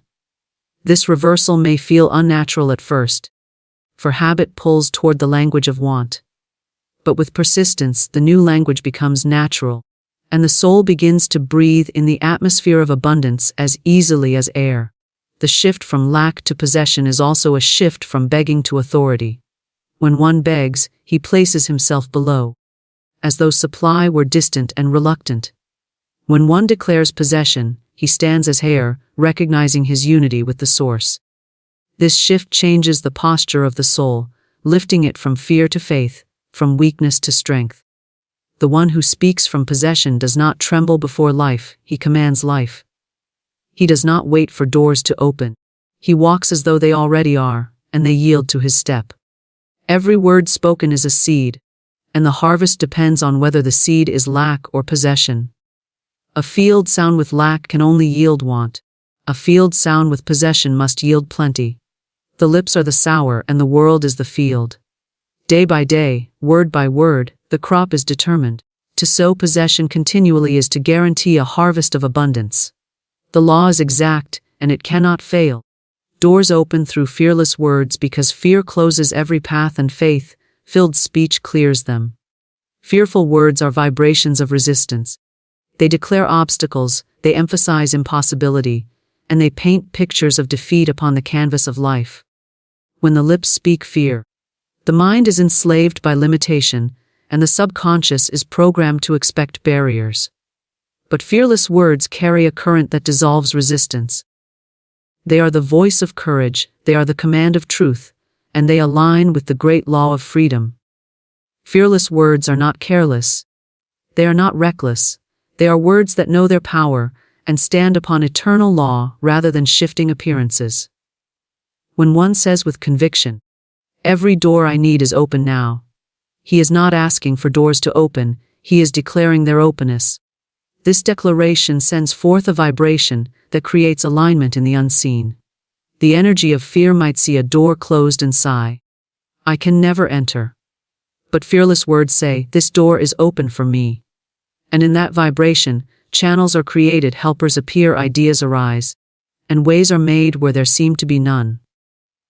The door itself is often a symbol, for it may be a person's favor, an opportunity, an idea, a chance encounter. All are responsive to fearless speech, because fearless speech carries authority, and life is compelled to obey authority spoken with faith. Fear binds, fear blocks, fear delays. Fearless words break, open and hasten. The soul that trembles speaks contradictions. "I want success, but I am afraid I will fail." This sends two commands to the subconscious, and the stronger usually the fear takes root. The soul that speaks fearlessly says, "Success is mine, and failure has no place," and such a command allows no resistance. Life mirrors courage. Fear is weakness in the unseen, but courage is strength that shifts circumstances. Doors are never closed permanently, they appear closed only to the fearful. The fearless see them swing open, often in ways that astonish, for the law loves to demonstrate through surprise. Every word is a decree, and the tone of that decree matters. A trembling voice carries little power, but a calm, fearless voice cuts through barriers like a sword. It is not the volume of speech but the certainty within it. One may whisper, "I walk into open doors now." And if the whisper is filled with fearless conviction, the decree is as powerful as a shout. The vibration of fearlessness carries within it the energy of freedom. It says, "Nothing can stand against me, because I align with divine order." Such words shift the inner atmosphere first. And when the inner atmosphere is fearless, the outer world rearranges itself to match. Fearless words are rooted in the recognition that supply, opportunity, and favor are infinite. Fear believes in scarcity, it believes doors are few and guarded. Fearless words affirm that doors are limitless, and each one opens in its perfect time. This recognition removes desperation, which is a form of fear. The desperate chase doors and beat upon them with anxious fists, only to find them shut. The fearless walk steadily, speaking calmly. "Every good door is open to me now, and the right doors yield with ease." Desperation is pushing, fearlessness is flowing. Life opens to flow, not to strain. Children often embody this principle without knowing. They walk with fearless words, declaring what is theirs, expecting the world to provide. A child says, "This is mine," with no thought of impossibility, and often it appears. The adult, taught fear and doubt, says, "I do not deserve it, I may not receive it," and closes the door with his own lips. To regain childlike fearlessness is to return to natural authority. The soul that speaks fearlessly stands as a child of the infinite, knowing no good thing can be withheld. This state is not arrogance but innocence restored, the pure confidence that the universe is friendly and supply is certain. Fearless words also dissolve opposition in others. A man who speaks fearfully attracts resistance, for others sense weakness and doubt. A man who speaks fearlessly attracts cooperation, for others sense strength and certainty. Words carry vibration that reaches beyond sound, they impress minds, they shift atmospheres, they awaken responses. A declaration such as, "This path is open for me," can soften the hardest hearts, turn suspicion into favor, and transform rejection into welcome. It is not manipulation, but alignment with law. Life flows toward courage and withdraws from fear. Fearless speech is contagious. When spoken often, it not only clears one's own path, but lifts others. In an environment of fear, one voice declaring boldly, "We are safe, we are provided for, we are victorious," can shift the vibration of the whole. Families, groups, even nations can be lifted by fearless declarations. Fear multiplies quickly when spoken, but so does courage. Every fearless word is a torch in the dark, lighting the way for others. When the lips speak courage, the heart grows stronger, and others around feel it and rise. Speaking fearlessly also reconditions the inner self. Many carry old memories of defeat or rejection, and their speech echoes those shadows. But each fearless declaration cuts new grooves in the subconscious. To say daily, "Doors of wealth and favor are open to me now," is to overwrite the old records of lack and rejection. In time, the subconscious accepts fearlessness as the new law, and outer life shifts accordingly. It is not enough to think courage, it must be spoken. Thought shapes within, but spoken word imprints deeply, carrying sound, vibration, and conviction into the invisible. Fearless words must also be consistent. One cannot speak boldly today, and then undo it tomorrow with fearful complaints. To say, "All doors are open," and then mutter, "Nothing ever works for me," is to cancel the decree. The flood of supply is held back by such contradictions. Consistency establishes the pattern, and once the pattern is set, life cannot resist mirroring it.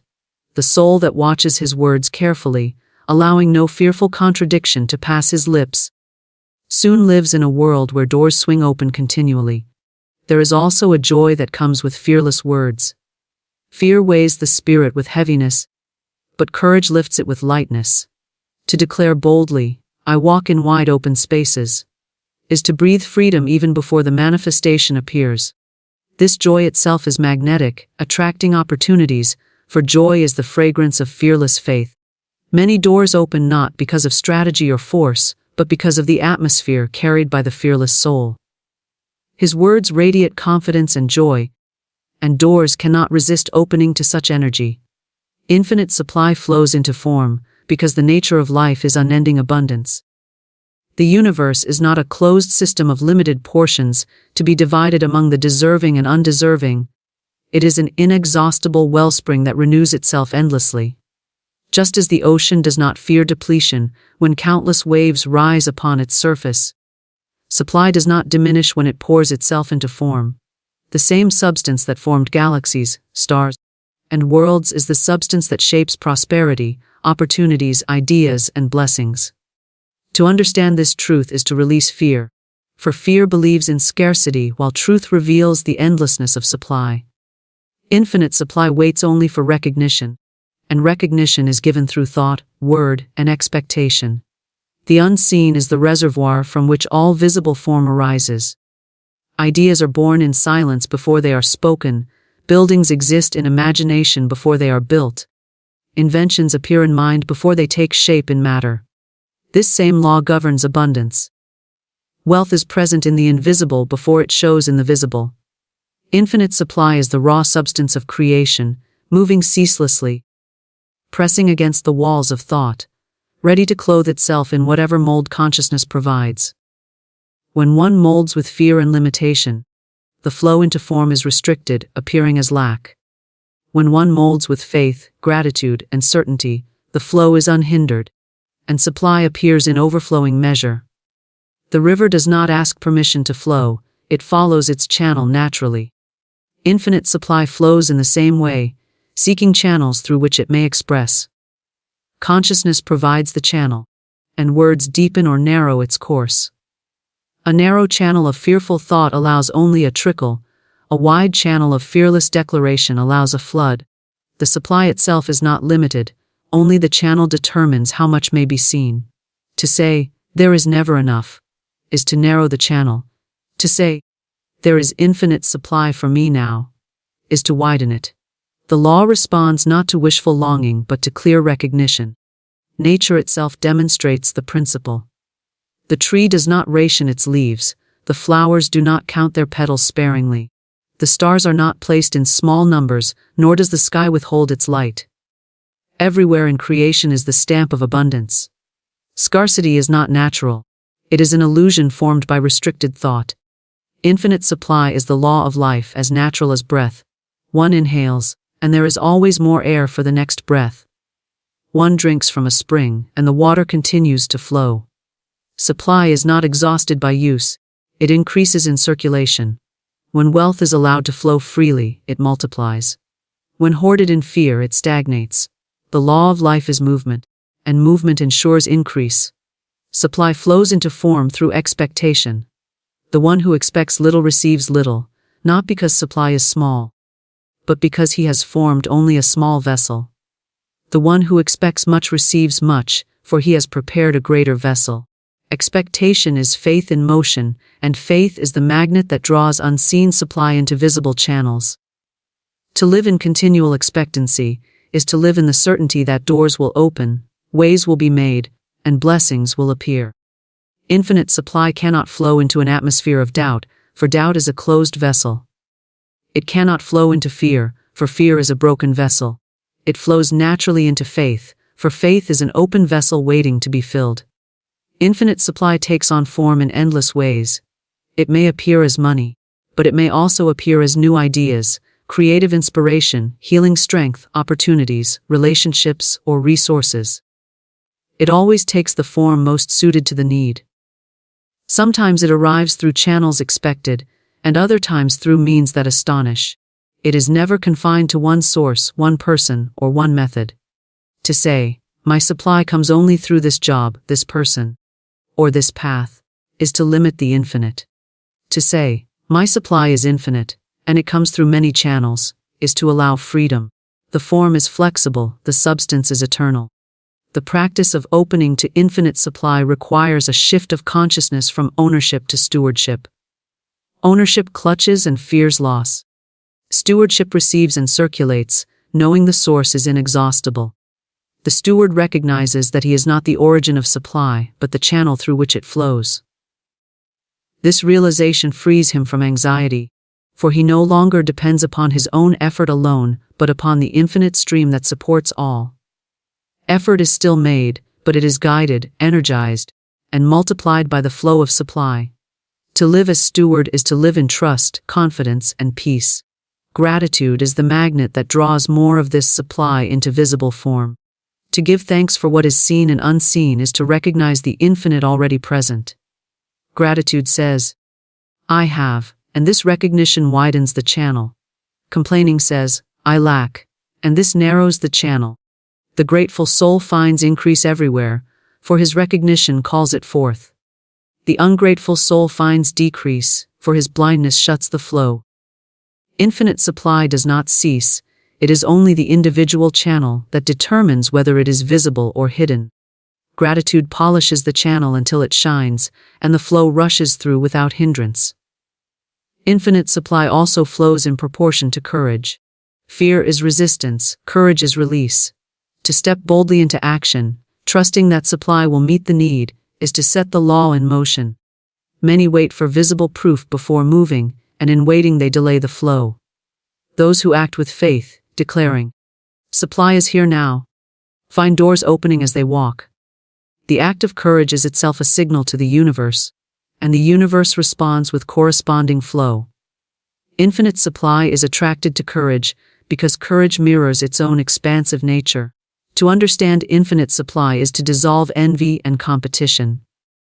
Envy believes another's gain is one's own loss, but in truth, the supply is without measure. Competition believes resources are limited, but in truth the field is boundless. Infinite supply means each soul has his own portion, and no one can take what is divinely his. The recognition of this truth frees the mind from bitterness, fear, and rivalry. Instead of striving against others, the soul aligns with the stream of supply and finds his own channels opening with ease. Infinite supply ensures there is always enough for all, and more than enough. The more one aligns with this truth, the more naturally wealth flows in visible ways. The practice is simple yet requires faith, to speak continually of abundance, to expect continually the flow, to give thanks continually for what is present and what is coming. Each word, each thought, each feeling is a mold for the substance of supply to fill. The molds of doubt are small and cracked. The molds of faith are vast and strong. Infinite supply fills whichever mold is given. To enlarge the mold is to enlarge the form. There are words which, when spoken with faith, become living seeds planted in the fertile garden of the subconscious. These words hold power, not because of their sound alone, but because they are charged with the belief of the one who utters them. Thought is a vibration, speech gives it form, belief makes it substance. The unseen responds instantly to the spoken word, and what is declared in faith begins to clothe itself with visible conditions. Money, though often misunderstood, is but a symbol of supply. It flows like water to those who recognize its divine source and allow it to move freely, without fear or resistance. Lack is never in reality. It is but the shadow cast by doubt and unbelief. Abundance is the eternal truth, and when one aligns with that truth, great sums of money may rush forth from expected and unexpected channels. The secret lies not in striving, nor in anxious labor, but in speaking the word with unwavering certainty. The lips may utter many phrases, but only the declaration rooted in conviction carries the current of manifestation.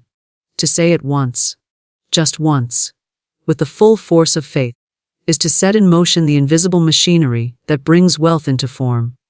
The universe is not deaf, nor is it slow to respond, rather it is precise, exact and swift when the command is clear.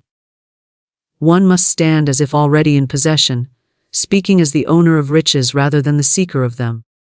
The subconscious mind, like a faithful servant, obeys the tone of authority. When you speak your word with assurance, it does not argue. It does not delay, it only proceeds to fulfill. The spoken decree becomes law in the unseen, and soon the outer life reflects the inner declaration. To attract large sums of money, one does not beg, plead, or chase.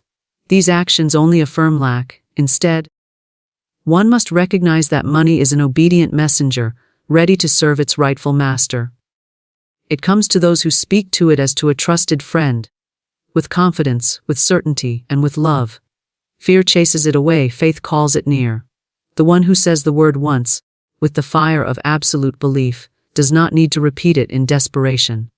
For the word, once spoken in faith, is eternal. It travels swiftly through the unseen, gathering substance, arranging circumstances, opening doors, and touching hearts, until the sum declared is delivered. Therefore, prepare the inner chamber of thought. Sweep it clean of doubt, fear, and unbelief. Fill it with the fragrance of expectancy. When the mind is still and the heart is steadfast, speak your word, not many times, not with wavering, but once, with divine certainty. In that single utterance lies the key to riches untold, for the universe always answers the clear, fearless voice of faith. The spoken word becomes law in the unseen, for the unseen is the realm of cause, and the visible world is but its effect. Every word uttered is more than mere sound. It is vibration, energy, and command. When one speaks, the word travels outward, but it also travels inward, impressing itself upon the subconscious mind, which is the silent builder of all conditions. The subconscious does not argue, nor does it reason.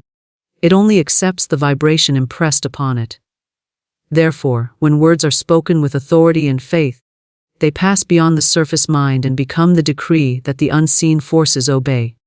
Throughout time, the power of the spoken word has been emphasized in sacred teachings, parables, and wisdom traditions.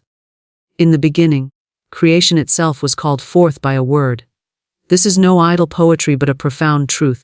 Speech is a force that sets into motion currents unseen by the physical eye. When one speaks, thought is clothed in sound, and sound is the bridge between the invisible and the visible. Just as a seed planted in soil begins to grow in darkness before it breaks into light, so too does the spoken word germinate in the unseen before appearing as visible results. Every individual carries within themselves the creative power of the word, yet many scatter it carelessly, speaking of fear, lack, and limitation, unaware that such words also take root. To say, I cannot, I lack, or I fear, is to write law upon the subconscious, and the unseen world rushes to confirm it. The law is impersonal. It does not choose between good or bad, rich or poor. It only mirrors what has been spoken with belief. Thus, to understand that the spoken word becomes law is to understand both the peril and the promise of speech. If one guards the tongue and speaks only words of power, prosperity, and health, the unseen aligns itself to produce those very conditions. The spoken word carries its strength not only in sound but in tone, conviction, and intent. A word uttered timidly has little power, for it carries hesitation and doubt.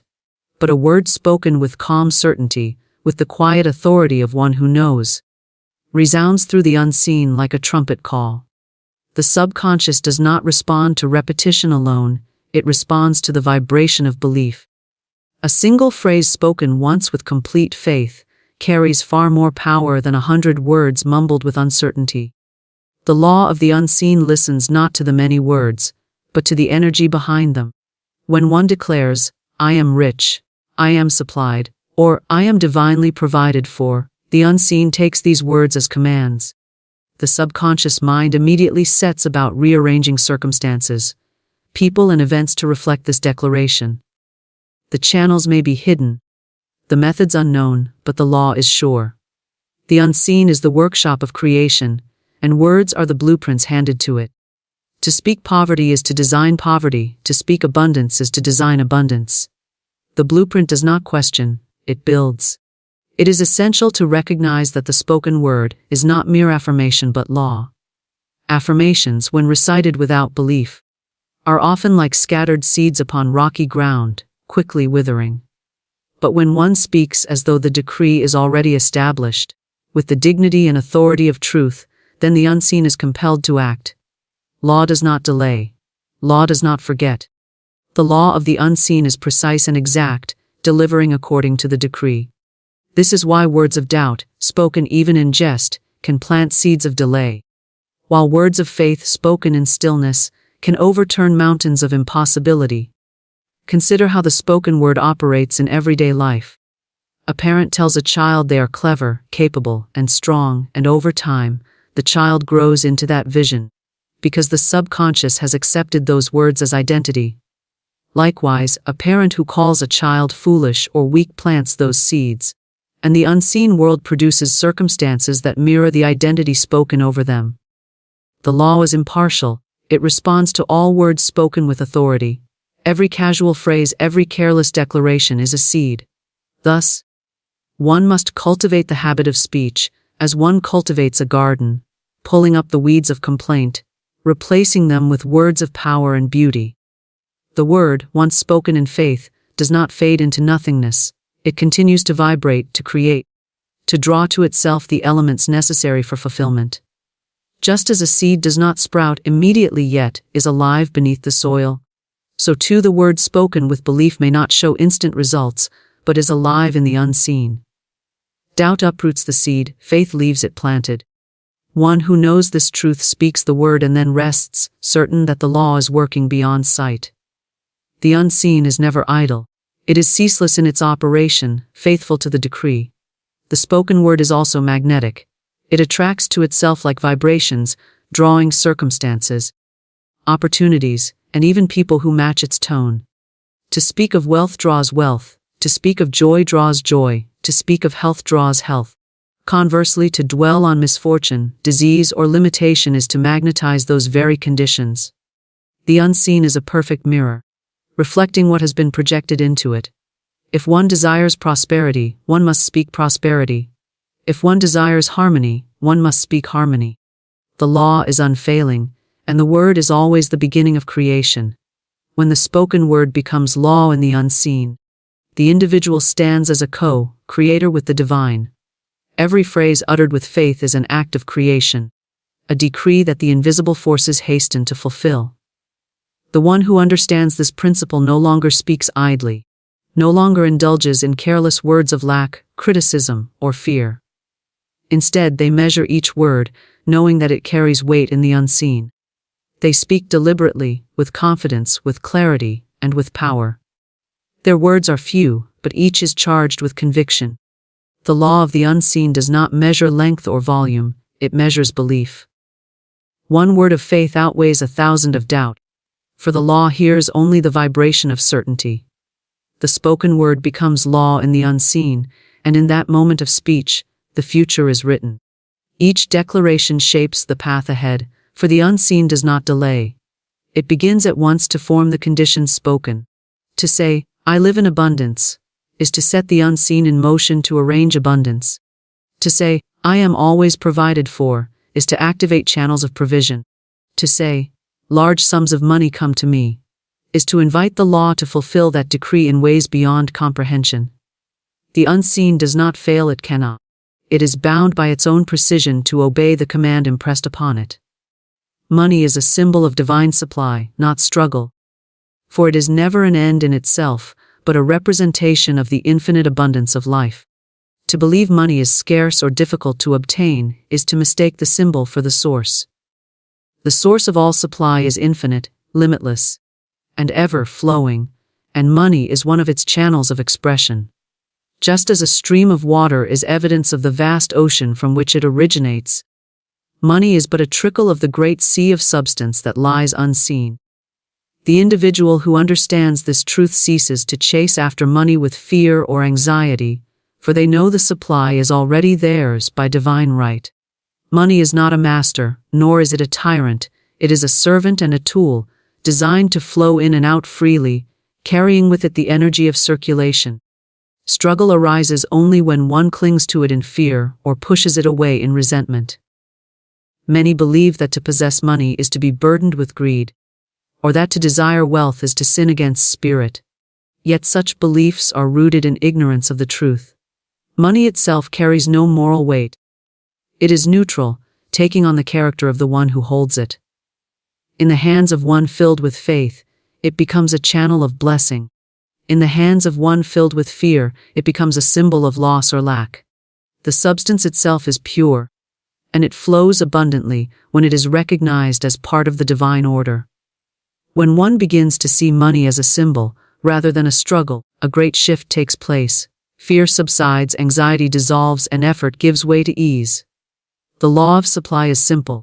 What one recognizes as truth manifests in form. If one views money as scarce, the law provides conditions of scarcity. If one sees money as limitless, the law provides opportunities and channels to mirror that belief. The unseen world is abundant beyond measure, and money is one of its easiest and most natural expressions. It does not require toil, sweat, or endless striving to appear. It requires alignment with the principle that all is provided. The individual who struggles for money often does so because they see themselves as separated from supply. They believe they must labor endlessly to grasp a small portion of what is available. But in truth, there is no separation. Just as a branch is nourished by the tree without effort, so is the individual sustained by the infinite source. Money, when rightly understood, flows naturally, without resistance. The moment one releases the thought of separation and affirms unity with the divine supply, doors open, channels appear, and provision arrives in perfect timing. The struggle ends, because the struggle was never necessary. It was only a shadow cast by false belief. Money is energy in motion, and energy must circulate. The attempt to hoard, to cling, or to lock it away from circulation, interrupts the flow and creates stagnation.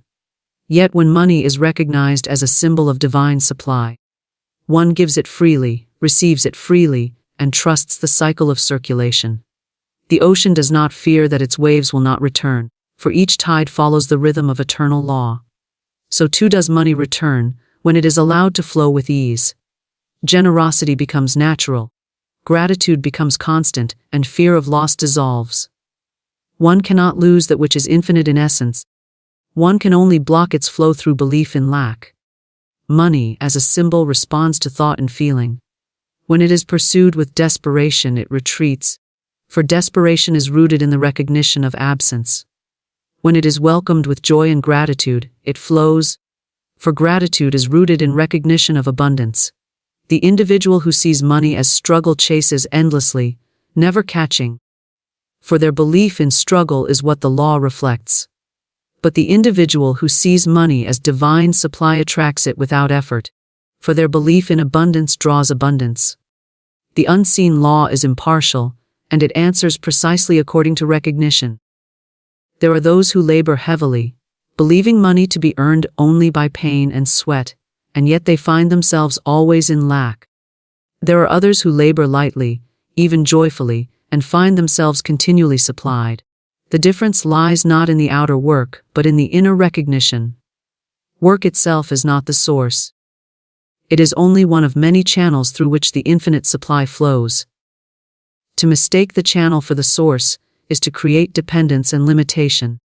To recognize the source behind the channel is to remain free, knowing that if one channel closes, another must open. For the source is infinite and cannot be exhausted. Money should never be confused with possession, nor should it be feared as fleeting. It is like air, always present, always circulating, always sufficient for all who breathe. The breath does not struggle, it flows. So too does money, when it is seen rightly. To think of it as scarce is to close the lungs of the soul. To think of it as abundant is to breathe freely. The more one trusts in its flow, the more naturally it comes. The less one fears its absence, the less absence appears. Once you know this secret, keep your mouth shut. For the power that is spoken too soon dissolves into the winds of doubt and contradiction. The hidden seed of truth grows in silence. The soil of the unseen is the richest ground, and there it must rest until the appointed hour. Many speak before the root has taken hold, and the seed is stolen by the birds of disbelief. But the one who guards their vision, who seals their lips with wisdom, sees the flower unfold in perfect order. Life is governed by laws, exact and unfailing. When you align with the law aligns with you. The word is creative, the thought is magnetic, and what you whisper into the ethers comes rushing back multiplied. Yet, every word is a decree, every utterance a command. The careless tongue scatters power, but the silent heart gathers strength. Silence is not weakness. Silence is a fortress where dreams are protected until their substance becomes form. For what is revealed too soon may be contested by doubt, and doubt is the thief of manifestation. The secret is not for the ears of the unready. It is not for the eyes clouded with fear. It belongs to the one who has learned to walk in certainty, who knows that the invisible is more real than the visible. The unseen blueprint shapes the house. The inner pattern carves the destiny. The invisible current pulls the ship to shore. Therefore, guard the invisible until it clothes itself in matter, until no argument can touch it, until it shines so brightly that no shadow can obscure it. When you know this secret, you become as a watchman on the wall of your own life. You do not proclaim your treasure in the marketplace. You do not cast pearls before the doubters. You hold your vision as sacred. You speak only when the word is law, when the vibration of your decree is backed by the certainty of spirit. For what you declare in faith becomes substance, but what you declare in fear becomes delay. Words build or they break. They open the way or they close it. So let the lips be still until the heart is sure. The great law is always working. Every thought is a seed. Every word is a command. Every silence is a preparation. When you have received a vision, a revelation, a knowing deep within, cherish it. Let it be hidden in the secret place of the Most High. Let it be nurtured in the quiet soil of your own spirit. Do not expose it to the winds of opposition, nor to the eyes of envy. For the unseen must be shielded until it grows strong enough to stand in the open, unshaken by doubt, untouched by fear. Therefore, once you know this secret, keep your mouth shut. For silence is golden, and in silence the seed of your destiny grows into its appointed harvest. The seed of truth grows in silence. When a seed is planted in the earth, no one rushes to dig it up and expose it to the air, demanding proof that it has begun to grow. To do so would destroy the very process by which it comes to life. The wisdom of nature reveals the wisdom of spirit. A seed must be hidden, quiet, undisturbed, nurtured by the dark soil and the unseen forces of growth. So it is with truth. When truth is sown into the heart, it begins as a seed, delicate and invisible, requiring the same reverence and the same silence. To expose it prematurely through restless words or careless declarations weakens its power and can strip it of its ability to take root. Silence is the guardian of truth, the sacred chamber where the divine seed begins its journey toward full expression. The seed of truth is not planted in the noise of the outer world, but in the stillness of the inner one. In the silence of mind. When the chatter of fear and doubt has subsided, the soil becomes fertile for divine ideas. The silence within is a rich earth, free from the weeds of contradiction, where the eternal word can sink deep and be absorbed. This silence is not emptiness but fullness, not absence but presence. It is a living quietness, resonant with power, where the smallest spark of truth begins to pulse with life. And just as a farmer does not question each day whether the seed is growing, but trusts the hidden work beneath the surface, so must the seeker of truth trust the silent process of spirit. Truth grows not through the force of constant repetition spoken into the world, but through the steady nourishment of faith. Words have power, but silence has incubation. The truth seed does not need to be announced to the doubting, nor defended against disbelief. It grows stronger when sheltered in the womb of quiet certainty. Each moment of silence acts as sunlight unseen, water unmeasured, and soil unbroken. The secret life of truth is its greatest strength, for that which grows in silence develops roots deep and strong enough to withstand the winds of adversity. If spoken too soon, if dragged into the world of chatter and judgment, the seed may be uprooted by the winds of skepticism. But kept in silence, it matures unseen until the day it breaks forth, undeniable and self-sustaining. Consider the rhythm of life itself. The child in the womb grows in silence before a cry is ever heard. The dawn begins in the hush of night, before a single ray touches the horizon. Great works of art, profound revelations, mighty inventions.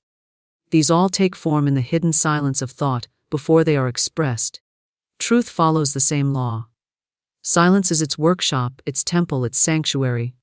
The seed of truth must rest in the inner temple of stillness, where divine forces attend to it, shaping it with precision until the perfect moment of expression. The silence holds it safe from interference, safe from contamination, safe from premature exposure. The one who understands this law does not fear silence. They welcome it, they honor it. They guard it as a treasure. They know that silence is not weakness but strength withheld, power unspent, truth concealed for its own protection. The seed of truth is not meant for display before it has grown. It is not meant to be debated or dissected in its infancy. It is meant to be nurtured with quiet certainty, with inner assurance that requires no external approval. To speak of it prematurely is to hand it over to the doubts of others, to the ridicule of the unseeing, to the corrosive forces of disbelief. But to keep it in silence is to allow the invisible powers to shape it into something undeniable. The soil of silence is sacred. Within it, divine order operates without disturbance. The seed of truth receives impressions, visions, confirmations in the inner world that cannot be touched by external noise. Each moment of stillness waters the seed. Each pause in speech strengthens its root. Each unspoken word preserves its purity.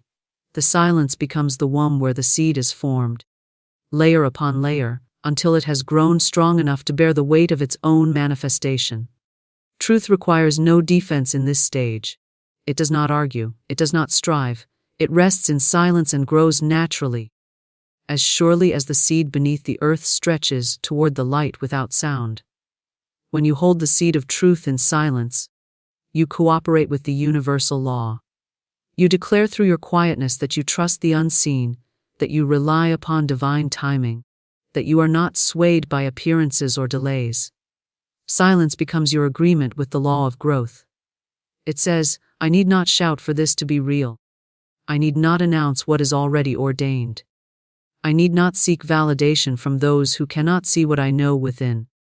The silence speaks louder than words ever could, for it carries with it the certainty that the seed is already alive, already unfolding, already destined to break the surface and reveal its form. The greatest truths are always born in silence. They are whispered into the receptive heart, not shouted in the streets. They are known in the quiet chamber of the soul, not proclaimed to the masses before their time. The seed of truth is a sacred trust, given to those who can keep it hidden, who can protect it from the corrosive power of premature exposure. The silence itself becomes a covenant between the soul and the divine, an agreement that what has been planted shall indeed grow, that the seed shall break forth when the hour is right, and that nothing shall hinder its appointed unfolding. Words are decrees that shape reality. Every syllable spoken carries the vibration of law, every utterance sets in motion currents of energy that return to the one who gave them life. The tongue is not idle, it is an instrument of creation. To speak is to command, whether one is aware of the command or not. The world is shaped not only by thought but by the sound of thought clothed in words. Words move into the invisible and call forth form. They impress the unseen substance and give it direction, color, and purpose. What is spoken in certainty is etched into the ethers, and the ethers do not forget. They return to the sender multiplied, pressed down, shaken together, running over. A word is not simply sound, it is seed. It drops into the fertile soil of the unseen, and there it germinates, unseen by the eye, but certain in its process. Many plant weeds with careless speech, saying what they do not wish to live, declaring what they do not desire to see. They do not know that each idle word creates a harvest. The law is exact, the law is unbending. Words are decrees that shape reality, whether spoken in jest, in anger, in despair, or in faith. Each decree summons a companion, for words are magnetic. They attract after their kind. A word of fear summons circumstances of fear. A word of faith summons manifestations of faith. The decree does not wander aimlessly, it obeys the command of the vibration that birthed it. When one understands the power of decree, one speaks with intention. No word is wasted. No sound is thrown into the void without recognition of its consequence. To declare is to decide. To speak is to set law in motion. Words are living things, clothed in energy, carrying within themselves the pattern of their own fulfillment.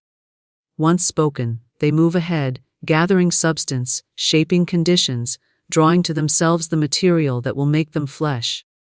This is why the wise are careful with words. They do not declare limitation, lack, or fear. They do not call in what they do not desire. They stand guard at the gate of the tongue, releasing only that which aligns with their highest vision. Reality is not accidental. It is composed of decrees. The house, the field, the circumstance, the encounter, all are first drafted in the workshop of words. Long before the event appears, the decree was given. What a person continually says becomes the pattern of their world. If they speak lack, lack clothes itself in visible form. If they speak abundance, abundance rushes to take shape. The decree is impartial, it obeys with precision. The universe listens not to the wish but to the word. Words reveal what one has chosen to align with, and once revealed, the alignment manifests. Every great teaching has pointed to the power of the spoken word. The law of decree cannot be escaped. To bless is to release power for good. To curse is to release power for destruction. To affirm is to strengthen, to deny is to weaken. Each sound carries a charge. Each statement releases an influence. When a word is spoken with faith, it is as a hammer striking the invisible substance, shaping it into the form declared. When it is spoken with fear, it chisels away the structure of good, weakening what was being built. The decree either builds or destroys, opens the way or closes it, establishes harmony or invites chaos. To understand this is to accept responsibility for every utterance. Carelessness is no excuse, for the law is mechanical. Just as fire burns whether one respects it or not, words create whether one believes in their power or not. To say, "I am defeated," is to call defeat into substance. To say, "I am strong," is to summon strength from the unseen. To say, "I never succeed," is to write the script for repeated failure. To say, "Everything works together for my good," is to draw into reality a series of events that conspire toward good. The decree must align with desire if one is to live in harmony. Otherwise, the mouth works against the heart, scattering energy, creating conflict, and delaying fulfillment. Words are decrees, but not all decrees carry the same weight. The decree of the heart, spoken with conviction, is stronger than the decree of habit. The decree of faith, spoken without wavering, is more powerful than the decree of doubt muttered in passing. Yet all decrees shape reality, whether small or great. Every repeated phrase chisels deeper into the substance of life, until it becomes the structure of experience. The word that is backed by emotion and belief carries the greatest creative power. For emotion fuels the decree, belief anchors it, and repetition establishes it as law in the personal sphere. The wise cultivate speech as carefully as a gardener tends the soil. They uproot careless phrases, banish words of defeat, and replace them with decrees of strength, joy, and abundance. They understand that each sentence is a command given to the universe, each phrase a design etched into the blueprint of tomorrow. They do not waste words on gossip, complaint, or despair, for they know such seeds produce bitter fruit. They reserve the tongue for blessing, for affirming the good, for commanding alignment with divine order. To speak is to summon, and they summon only that which they wish to see clothed in matter. When one learns that words are decrees, silence becomes precious. One does not speak until the decree is chosen with clarity. Words are no longer weapons of reaction but tools of creation. Each decree is measured, considered, aligned with the highest good. This transforms ordinary speech into sacred act. Every conversation becomes a shaping of destiny. Every declaration a seed of future experience. The careless scatter weeds across their own path, but the deliberate plant gardens of beauty that bloom in their reality. The law is impartial, it fulfills both. The decree decides the harvest. The unseen listens always. Every whisper, every statement, every declaration is recorded in the great field of cause. Nothing spoken is lost. Nothing is wasted. All is gathered, all is returned. The decree once uttered does not vanish, it becomes substance. To live in harmony is to recognize this law and to use it with wisdom. Words are not idle. They are decrees that shape reality with precision and certainty. Doubt is the thief of manifestation. It slips in silently, often dressed as caution or reason, and begins its work of undoing the substance of what has been formed in the unseen. The law of creation is sure, unwavering, precise. What is decreed in faith takes root and grows. But doubt comes as a shadow to cut the roots, to weaken the stalk, to bend the tender plant before it can bear fruit. Doubt does not destroy the law, for the law is eternal, but it delays its outworking. It interrupts the current, scrambles the pattern, and introduces confusion where clarity once reigned. Faith builds, doubt dismantles. Faith calls, doubt dismisses. Faith gives life, doubt drains it away. Manifestation requires certainty. Certainty is the soil in which the seed of truth takes root. Certainty is the sun that warms it, the rain that nourishes it, the atmosphere that allows it to thrive. Doubt withholds the light, withholds the water, and dries the atmosphere. Nothing grows in the field of doubt, for doubt says, perhaps it will not work, perhaps it is too much, perhaps it is not meant for me. Doubt speaks in questions that weaken the decree. Doubt whispers contradictions into the soil of the mind until the roots of faith are tangled. Every delay, every collapse of a vision, every deferred hope can be traced to doubt entering and gaining ground. The mind that entertains doubt becomes a divided house. One moment it speaks the word of faith, the next it contradicts it with the language of fear. Such a house cannot stand, for it is built on two opposing foundations. The decree of faith and the decree of doubt cannot coexist. The law responds to the strongest vibration, and often it is doubt, with its intensity of fear and anxiety, that gains dominance. The individual wonders why manifestation lingers, why results do not appear, unaware that each word of doubt cancels the decree of faith. The tongue calls it forth, then pushes it away. The heart opens the door, then shuts it again. Faith must be unbroken, steady, unwavering. The moment doubt is entertained, the current is interrupted. Doubt is subtle. It does not always shout, it often whispers.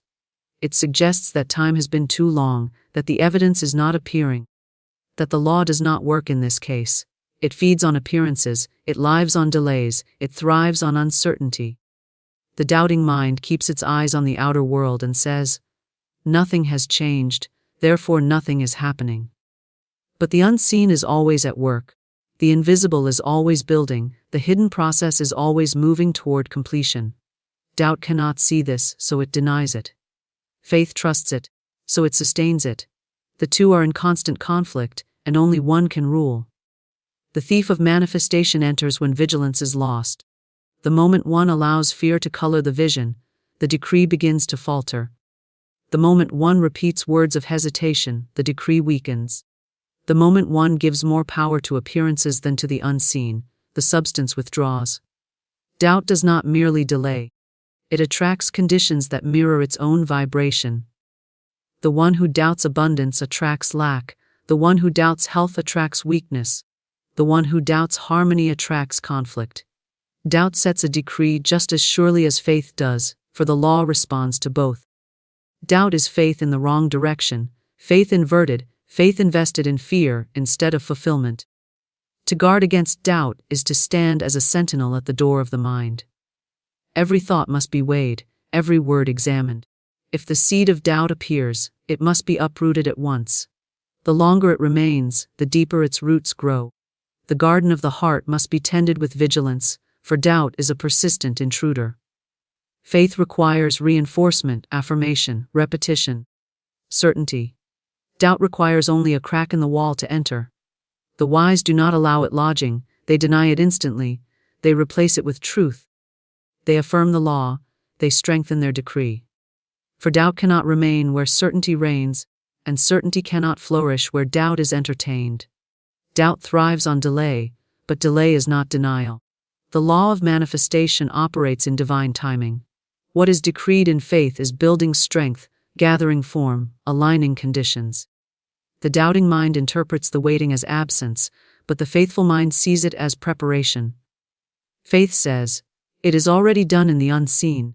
It must appear in the seen." Doubt says, "It may never happen, it is too late. It is too difficult." These are the two voices contending for the field of manifestation. The voice that is believed becomes the master. The voice that is repeated becomes the decree. The voice that dominates becomes the reality. Doubt weakens not because it is stronger than faith, but because it is often given more attention. The mind feeds it, rehearses it, circles around it, expands it. Faith requires focus, but doubt thrives on distraction. The individual who is double-minded, who prays in faith but lives in fear, feeds both forces and wonders why nothing changes. But the law is not mocked. The decree must be won. The vibration must be steady. The word must be consistent. Faith must hold the field without interruption if manifestation is to appear without hindrance. Every soul must choose between faith and doubt in the moment of testing. When appearances deny the promise, doubt presses hardest. When the harvest seems far, doubt whispers louder. But the unseen law remains unchanged. What has been spoken in faith is alive. What has been decreed in certainty is already forming. Doubt is the thief that seeks to steal the harvest before it ripens. It tempts the hand to pluck up the seed, to abandon the vision, to cancel the decree. But those who resist doubt, who strengthen faith, who guard the decree with unwavering certainty, see the manifestation break forth in its time. Guard the unseen until it becomes seen. The first movements of creation are always invisible. The roots of the tree spread beneath the soil before the branches touch the air. The foundation of the house is laid in the earth before the walls rise into view. The blueprint is drawn long before the building takes shape. So it is with every vision, every dream, every truth. It begins in the unseen realm, hidden from the eyes of the world, fragile in its early form yet charged with infinite potential. To expose it too quickly is to risk its destruction. To share it before it is established is to invite interference. To guard the unseen is to allow it the sacred space it requires to take form without obstruction. The unseen is the womb of creation. Within it, ideas stir, visions form, patterns align. To guard this realm is to recognize its holiness. One does not carelessly expose a newborn to harsh winds. One protects it until it grows strong enough to endure. In the same way, the unseen must be kept safe from the storm of doubt. from the chill of criticism, from the winds of disbelief.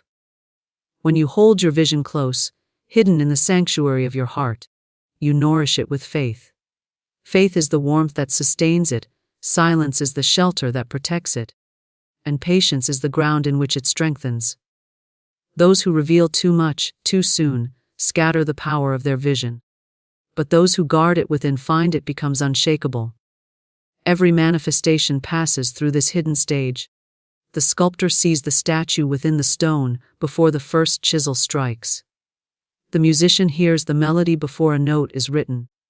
The inventor envisions the mechanism before a piece of metal is shaped. If they were to cast these visions before unready ears, they would face mockery, misunderstanding, disbelief. Many would trample what they cannot perceive. Therefore the wise keep their silence, letting the unseen ripen until it cannot be denied. To guard the unseen is to honor the process of becoming. It is to accept that life unfolds from within outward, from invisible to visible, from spirit to matter. Guarding the unseen requires discipline. The mind is often eager to speak, eager to prove, eager to seek validation. Yet premature words weaken the inner power. Every spoken word directs energy outward, and when energy is scattered in explanations, less remains to form the vision. Silence preserves strength. Silence concentrates power. Silence keeps the seed in the soil until the roots are deep. The more one guards the unseen, the more force it gathers, until it is unstoppable. The unseen guarded in stillness becomes a mighty current flowing beneath the surface, ready to burst forth in visible form. The unseen is vulnerable not because it is weak, but because it is subtle. It cannot be grasped by those who live only in the outer world. They demand proof, they ask for evidence, they measure by appearances. To share the unseen with them is to invite their doubt, their fear, their dismissal. These vibrations can cling to the seed, slowing its growth. This is why the sacred must be kept sacred, the vision hidden until it shines of itself. When the unseen becomes seen, no argument can diminish it. Until then, it must be guarded as treasure, kept in silence, nourished by faith. Guarding the unseen does not mean neglecting it. On the contrary, it means giving it more attention, more reverence, more care. The vision must be fed daily with affirmations, clothed in gratitude, strengthened with certainty.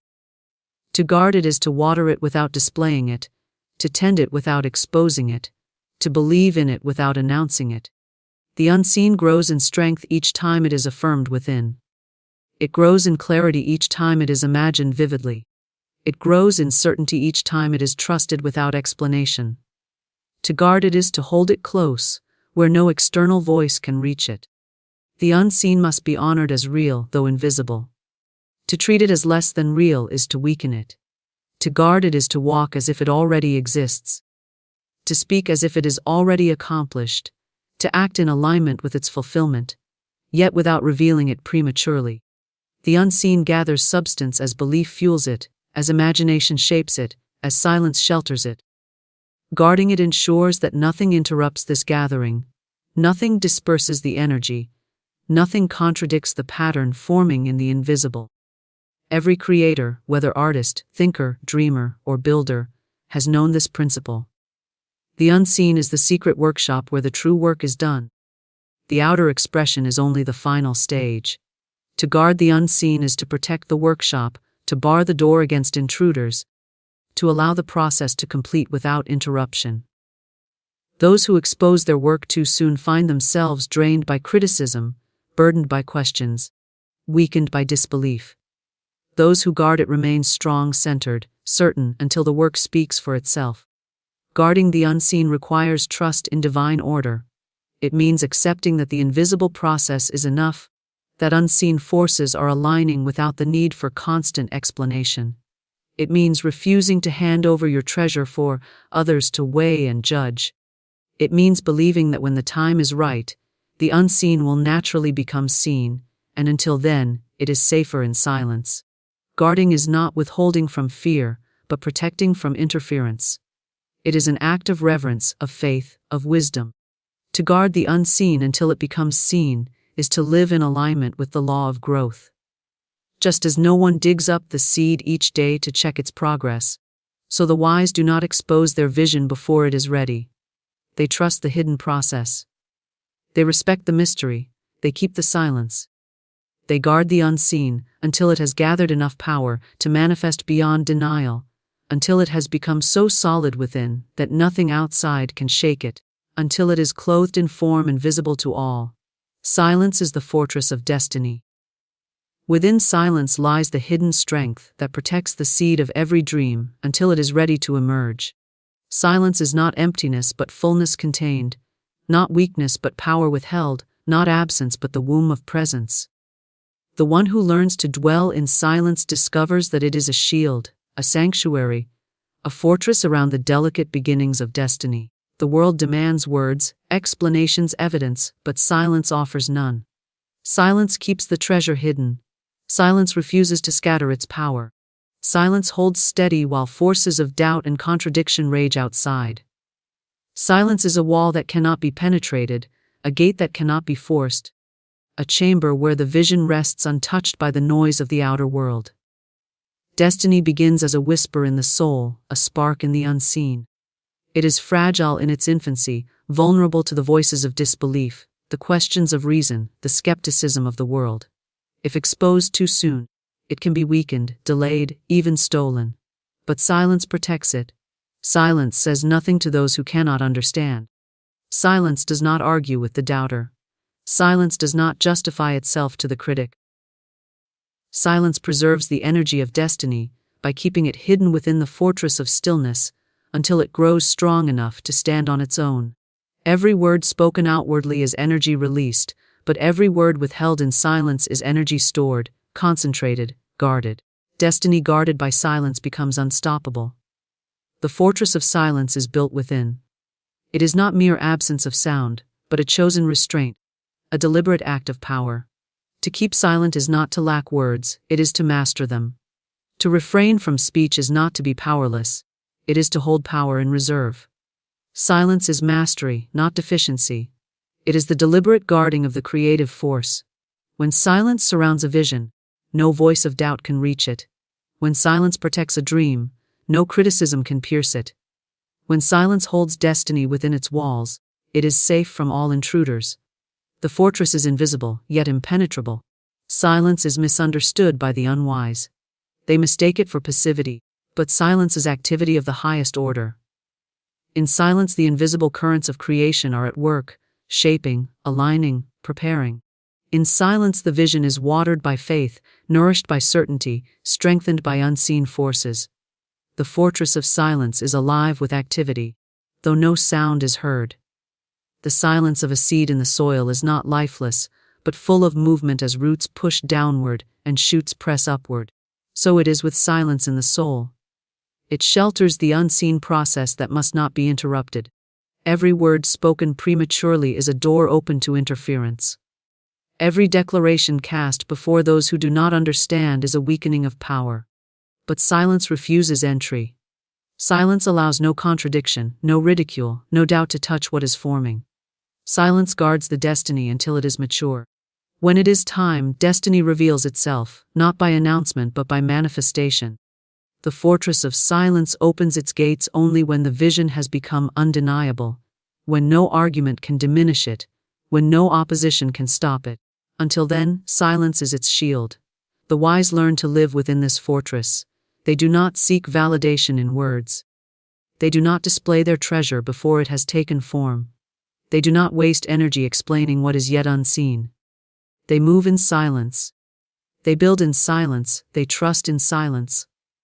Their strength is not in speech, but in the certainty that does not need to be spoken. They understand that silence itself is creative, for it keeps the decree unbroken, the vision untouched, the destiny secure. Silence is also the fortress of the self. In silence, the soul regains its center, its clarity, its strength. The noise of the world scatters energy, divides attention, weakens resolve. But silence gathers it back. Silence focuses, restores, renews. In silence, the voice of the inner guide can be heard clearly, unclouded by distraction. The fortress of silence is not only protection from the outer world, but a sanctuary for communion with the inner. Here destiny speaks. Here certainty grows, here faith is renewed. The one who dwells in silence becomes unshakable, because they are aligned with the unseen order that governs all things. The fortress of silence is not meant to be broken by impatience. Many lose their destiny by speaking too soon, revealing too early, exposing what is not yet ready. They are urged by the need for recognition, by the hunger for validation, by the pressure of others to explain. But destiny is not shaped by the demands of others. It is shaped in silence. To leave the fortress too soon is to weaken the destiny itself. To remain within it until the appointed hour is to ensure its perfect unfolding. Patience keeps the walls strong. Trust keeps the gates closed. Faith keeps the treasure safe. Silence does not mean withdrawal from life. It means carrying a secret chamber within, a hidden fortress where destiny is guarded. One may speak, one may act, one may live among others, but the innermost vision is kept within the fortress. It is not displayed, not discussed, not scattered. It is fed quietly, strengthened daily, hidden until it emerges clothed in reality. In this way, the fortress of silence serves its purpose, holding destiny until it can no longer be denied. Silence is golden because it cannot be stolen. Words can be twisted, explanations can be argued, but silence cannot be touched. Silence is power because it does not waste itself. Silence is safety because it does not expose what must remain hidden. Silence is strength because it withholds until the right moment. The fortress of silence is the guardian of destiny, keeping it pure, keeping it strong, keeping it unshaken, until it is ready to step into the light. Do you want me to make this more lyrical an affirmation? Like said with repeated chants such as, silence is, woven throughout.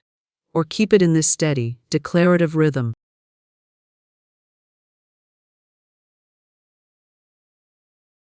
Beloved soul, you did not come here by chance. You were guided.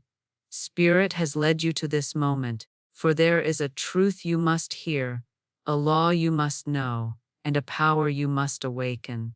The universe is not chaos, it is not confusion, it is not accident.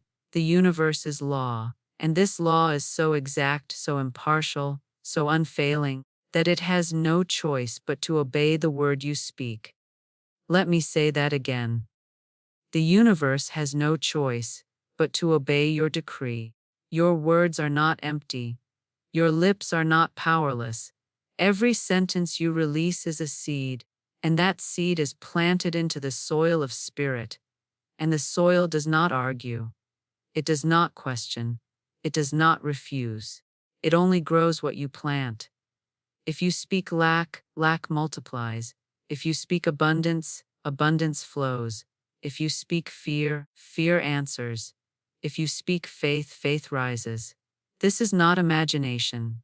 This is divine law. It is as real as the law of gravity. And it works whether you believe it or not, whether you understand it or not, whether you use it wisely or carelessly. I once said, your word is your wand. And I tell you now again, with your lips you hold the power to write your destiny.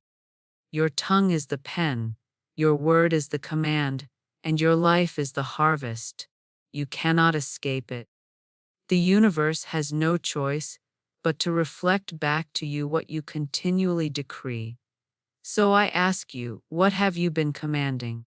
Have you been saying, I am always struggling, nothing works for me? Then do not wonder why doors seem shut. Have you been saying, I can never afford it, money never stays with me? Then do not wonder why your purse remains empty. Have you been saying, love skips over me, I am destined to be alone? Then do not wonder why loneliness lingers. The law is not punishing you, it is obeying you.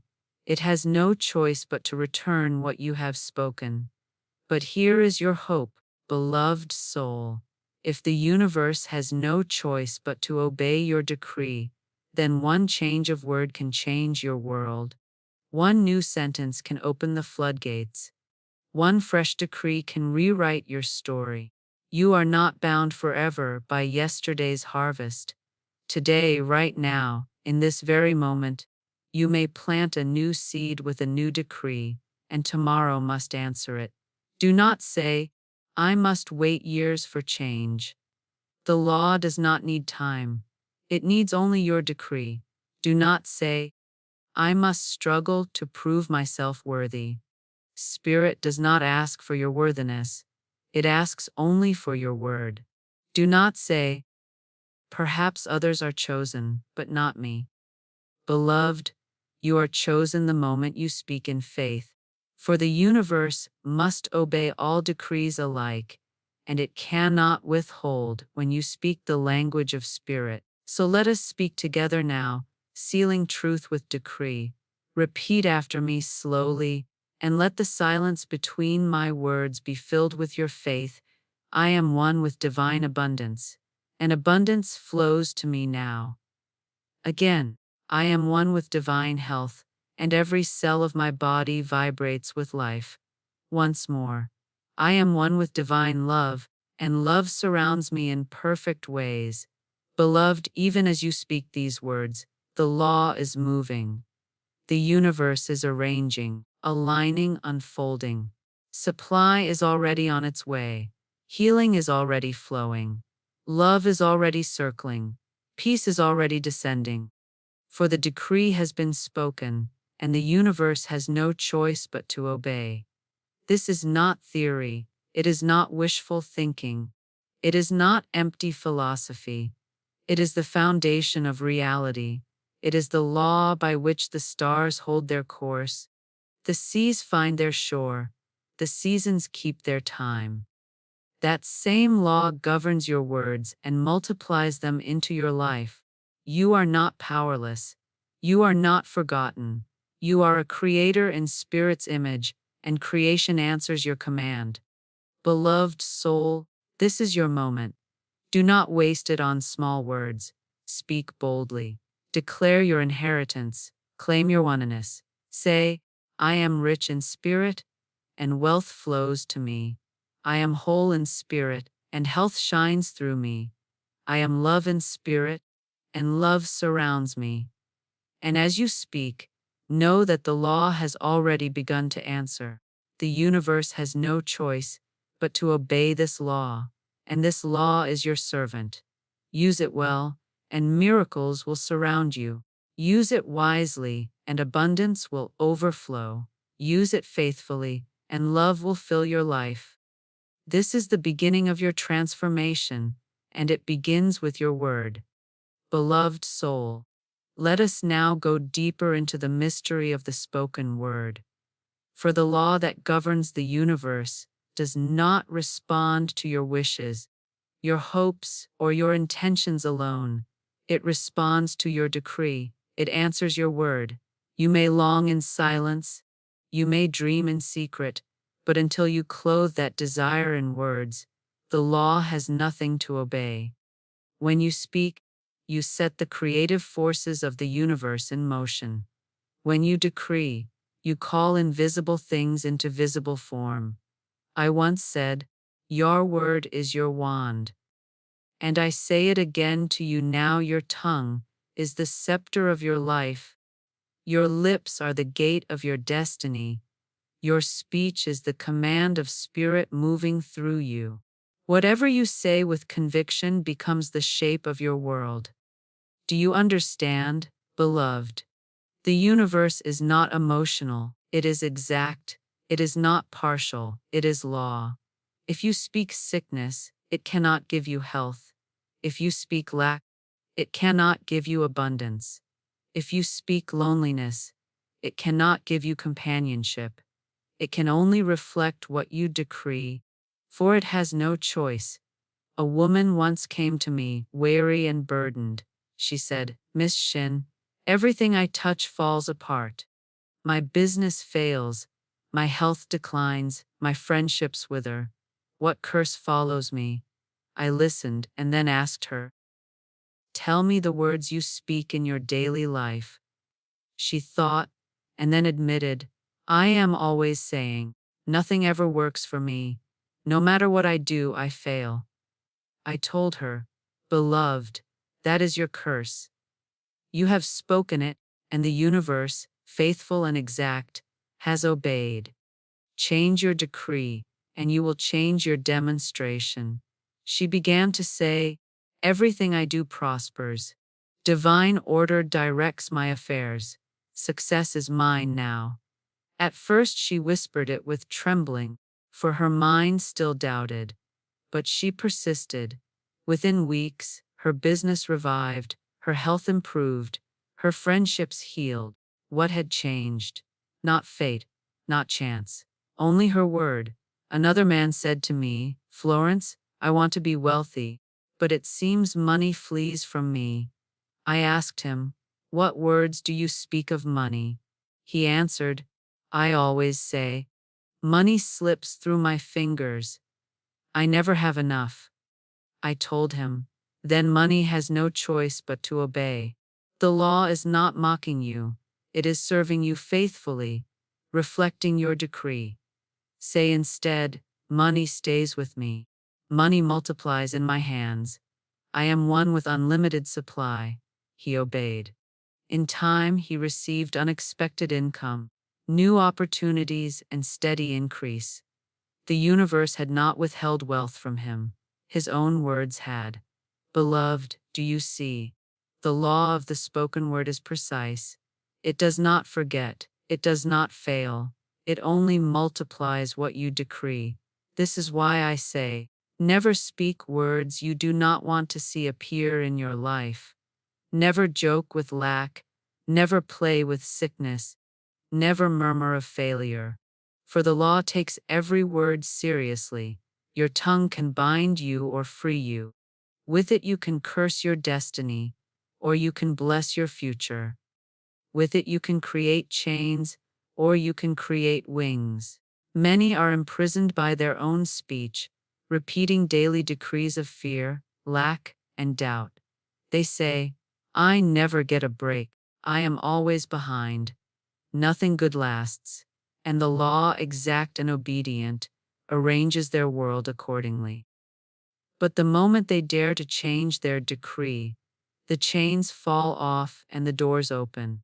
I recall a young woman who longed for love, but said constantly, all men are faithless, all love ends in pain. I told her, beloved, you are closing the very door you wish to open. Speak instead, divine love now meets me in perfect ways. I am surrounded by harmony. I am worthy of love that lasts. She obeyed, though her heart still trembled. Within months, a relationship appeared that was steady, faithful, and true. She wrote me later, I see now that my own words had locked me out of love, and my new words unlocked the door. Beloved, your word is your wand. Do not swing it carelessly. Do not point it at shadows. Point it at light, and light will answer. Point it at abundance, and abundance will come. Point it at health, and health will fill you. Point it at love, and love will surround you. Say with me now, slowly and with faith, my word is law, and the law always obeys. Again, I decree abundance, and abundance flows to me now. Once more, I decree health, love, and peace, and they appear swiftly, under grace, in perfect ways. Beloved, these words are not empty. They are creative forces. They have already gone forth into the invisible, and the universe has no choice but to arrange the visible in obedience. Your harvest is already growing. Your miracle is already forming. Your supply is already on its way. So guard your lips. Choose your decrees with wisdom. Speak only what you desire, and refuse to give voice to what you fear. For the law does not argue, it does not delay, it does not forget. It simply reflects what you decree. From this day forward, let your speech be your ally. Let your tongue bless, not curse. Let your lips affirm, not deny. Let your words open doors, not close them. For the universe has no choice but to obey your decree. And if your decree is faith, abundance, health, and love, then those things must become your daily demonstration. Beloved soul, remember your word is your wand, and you are always creating. Create wisely, create boldly, create joyfully. For the law is faithful, and the universe is listening. Beloved soul, let me reveal to you a truth that can end your confusion forever. The universe never says no. Spirit does not argue with you. Divine law does not resist you. The great order of the universe does not withhold from you. It reflects, it repeats, it multiplies. It always says yes. Yes to your faith, yes to your fear, yes to your decree, yes to your doubt. Whatever you continually affirm, whether for good or for ill, the law says yes. This is why some live in circles of lack and others in streams of abundance. This is why some see demonstrations of healing, while others remain in sickness. It is not that spirit has chosen one and rejected another. It is not that life favors some and forsakes others. No, the law is impartial. It does not play favorites. It does not reward pleading. It does not pity tears. It only returns what is decreed. A woman once came to me and said, "Miss Shinn, I have prayed for years, and yet nothing has changed. Does God not hear me?" I told her, "Beloved, it is not that your prayer was unheard, but that your words after your prayer canceled it. You asked for supply in the morning, and by noon you said, 'I never have enough.' The universe heard both prayers and answered both, for the universe always says yes. You asked for health, and then told your neighbor, 'My illness is hopeless.' The law obeyed both decrees. The law has no power to refuse. It multiplies whatever it is given. She wept when she realized that her own lips had been her undoing, but then she rejoiced, for she saw that her own lips could also be her salvation. Beloved, do not think your careless words are forgotten. Do not believe that the universe only listens when you kneel to pray. Every word you speak is a prayer. Every sentence is an affirmation. Every phrase is a decree. Whether whispered in fear or spoken in faith, the law is always listening, always obeying, always returning. A man once told me, "I am cursed. Nothing ever works for me. I try and fail, And I said to him, "Indeed, you are cursed, but the curse is your own decree." The universe has been saying yes to your every word. Change your speech, and the curse will lift. He began to say instead, "Everything I do prospers. Doors open for me. I succeed now." At first he felt foolish, but he persisted, and soon his work prospered, his path cleared, his success appeared. The law had not changed, but his decree had, and the law simply said yes. Beloved, let this sink deeply into you. The universe cannot say no. If you say, "I am sick," it says yes, and sickness answers. If you say, "I am healed," it says yes, and health answers. If you say, "I am poor," it says yes, and poverty multiplies. If you say, "I am rich in spirit," it says yes, and abundance flows. The universe is a faithful servant, and it obeys without question.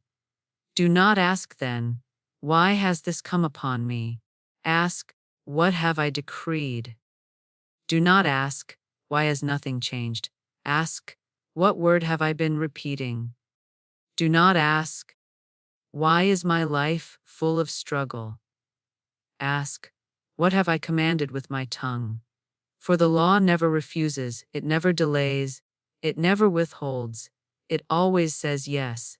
Beloved, this is both a warning and a promise. If you continue to speak fear, the law will say yes, and your life will echo it. If you continue to speak lack, the law will say yes, and lack will surround you. But if you begin to speak faith, the law will say yes, and miracles will appear. If you begin to speak abundance, the law will say yes, and supply will overflow. If you begin to speak love, the law will say yes, and harmony will embrace you. Do not think it takes long. The moment you speak differently, the universe begins to rearrange. The law does not need years, it needs only a decree. The law does not ask for struggle, it asks for faith. The law does not wait for your worthiness, it waits for your word. Say with me now, sealing this truth into your spirit. The universe always says yes to my decree. Again, I choose to speak only words of faith, abundance, love, and peace. Once more. Every decree I speak returns to me multiplied, under grace, in perfect ways. Beloved, these words are not hope, they are law. As you speak them, they are already returning. The universe is already arranging, already obeying, already multiplying. You are not waiting for it. It is waiting for you. So from this day forward, never again speak words you do not wish to live. Never again say, I am cursed. Never again say, I cannot. Never again say, it is too late, for the universe will only say yes. Speak instead, I am blessed. I can. It is my time. And the universe will say yes to that as well. Beloved, you are the author of your destiny, for the law has no power to refuse you. Speak wisely, speak boldly, speak faithfully. For the universe always says yes. Beloved soul, let me tell you now a truth that will lift every chain from your life. Abundance is your birthright. You were not born for lack. You were not born to struggle endlessly. You were not born to chase blessings as though they were strangers running from you. You were born into abundance, health, love, and peace because you were born of spirit, and spirit is infinite. Do you not see? The trees do not beg for rain.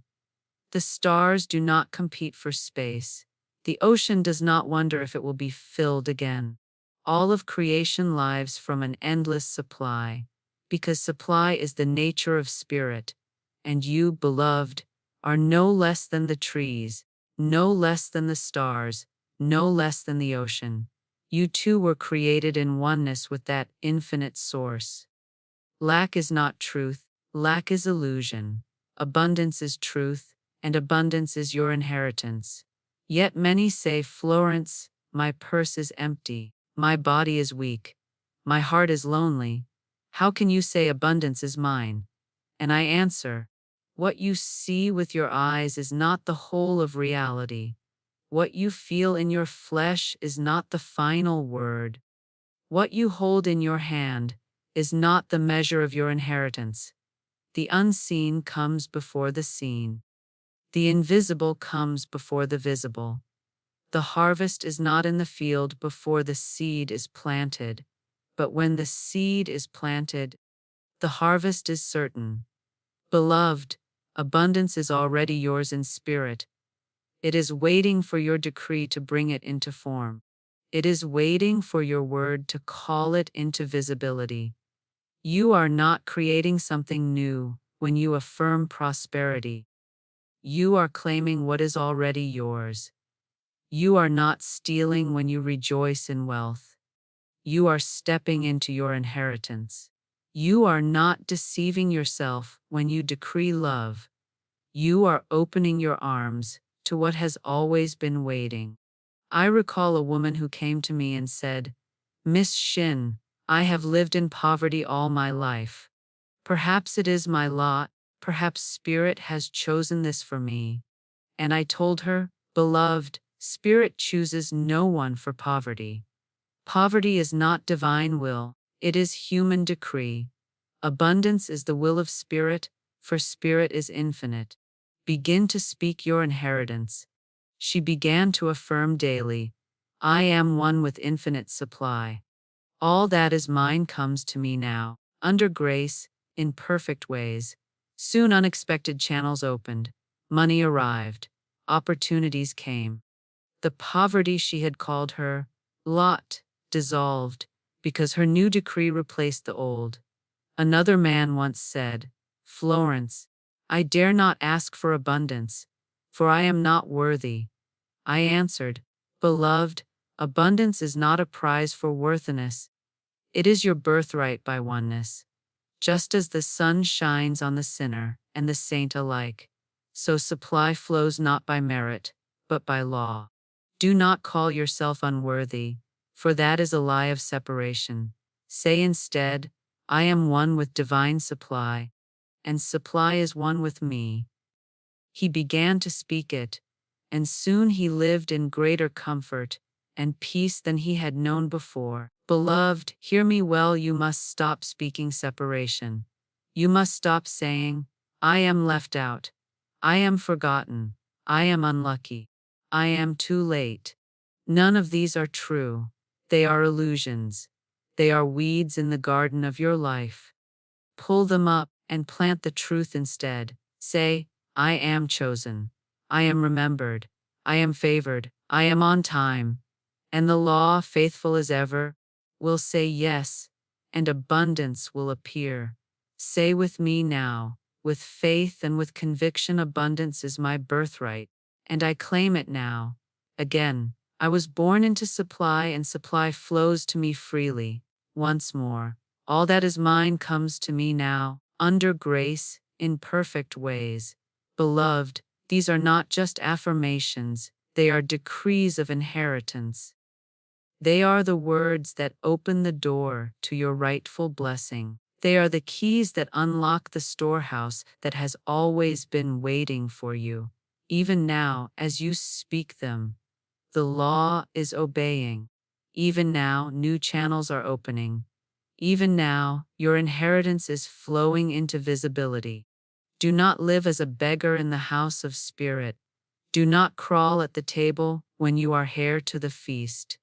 Rise, speak your inheritance, and take your place. For you are not separate from supply, you are one with it. You are not far from love, you are surrounded by it. You are not excluded from health, you are filled with it.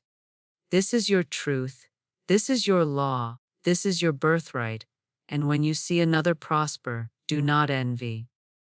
Say instead, "Their good proves mine. Their abundance proves my abundance." For in oneness, what you bless returns to you. What you celebrate multiplies in your own life. Envy closes the door, but blessing swings it wide open. Beloved soul, let me leave you this in your heart.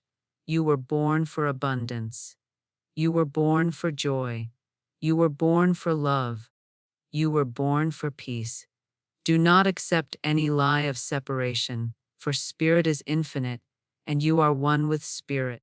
Say it one last time, sealing it into your being. Abundance is my birthright, and I claim it now, under grace, in perfect ways. Beloved soul, truth is not alive until it is demonstrated. You may hear the law, you may nod in agreement, you may even repeat the words, but until the harvest shows in your life, the truth has not yet taken root. Spirit is not theory, spirit is demonstration, and when you dare to speak in faith, you will see the proof appear, swiftly, under grace, in perfect ways. Let me tell you of those who put this law into practice, and the miracles that followed. A woman once came to me, her face full of worry. "Miss Shinn," she said, "my rent is due tomorrow. I have no money, and I will be cast out." Her words trembled with fear. I told her, "Beloved, speak not of fear. Fear multiplies itself. Speak supply instead. Say, my rent is paid. My supply comes now under grace, in perfect ways." She looked at me in doubt, but she obeyed. She repeated it all night, as if it were her lifeline. The next day, a check arrived in the mail, an unexpected sum, large enough to cover her rent and more. She wept with joy, saying, "The law has answered me." And I said, "The law always answers. It had no choice. Another man came without work. He said, I have searched for months. No one will hire me. Perhaps it is not meant to be. I said, Beloved, do not decree delay. Do not decree rejection. Say instead, I am divinely guided. The right position finds me swiftly, under grace, in perfect ways. He obeyed. Within 2 weeks, he was called to a position that paid him more than he had expected and placed him in an environment of favor. He said, it was as though the job was waiting for me. And I told him, indeed it was. Your word opened the door. I remember an artist, gifted but unseen. She said, no one values my work. I cannot sell a single piece. Perhaps my art is worthless. I said, Beloved, you have decreed invisibility. Speak visibility instead. Say, what is mine cannot be hidden. My work is seen, valued, and rewarded. She obeyed, repeating it daily, though her eyes still saw empty walls. Within weeks, a collector discovered her work, purchased several paintings, and opened new opportunities for her. She wrote me later, it was as if the whole world turned to look at me the moment I spoke the truth. Beloved, these are not accidents. These are demonstrations of faith. The law had no choice but to obey their decree. The universe always says yes. Let me tell you also of health. A woman burdened with illness said continually, this sickness is mine, this pain is mine. And so it was. I told her, Beloved, stop claiming the shadow, claim the truth. Say, I am one with divine life, and life flows through me now. She began to speak it, though her body trembled. But day by day, her strength grew, her health returned. Soon she walked free of the affliction. She said, when I stopped calling the sickness mine, it left me. Another testimony of love, a man came in sorrow. I am destined to be alone. Love does not belong to me.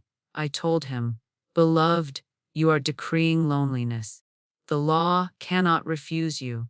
Say instead, I am one with divine love. Love surrounds me now. He obeyed. Within months, a relationship entered his life, one that was steady, faithful, and harmonious. He said, it was as if love had been waiting at my door, waiting for my invitation. Beloved, do you see the pattern? Each of these lives was changed not by luck, not by chance, not by force, but by decree. They spoke, and the law obeyed. They affirmed, and the universe reflected. They planted words of faith, and the harvest appeared. Now it is your turn. Say it with me, with faith rising in your spirit. What is mine by divine right now comes to me swiftly, under grace, in perfect ways. Again, every decree I speak returns to me multiplied. Once more I am divinely guided, and miracles appear daily in my life. Beloved, even now, as you speak these words, the law is moving. You may not see the channels yet, but they are opening. You may not feel the supply yet, but it is flowing. You may not hold the proof yet, but it is on its way. For the decree has been spoken, and the universe has no choice but to obey. Do not say, perhaps I will see a demonstration someday. Say, my demonstration is now. Do not say, maybe Spirit will favor me. Say, Spirit always favors me, for I am one with divine law. Do not say, I hope my good will come. Say, my good is here now, and I give thanks. Beloved soul, demonstration is not rare, it is natural.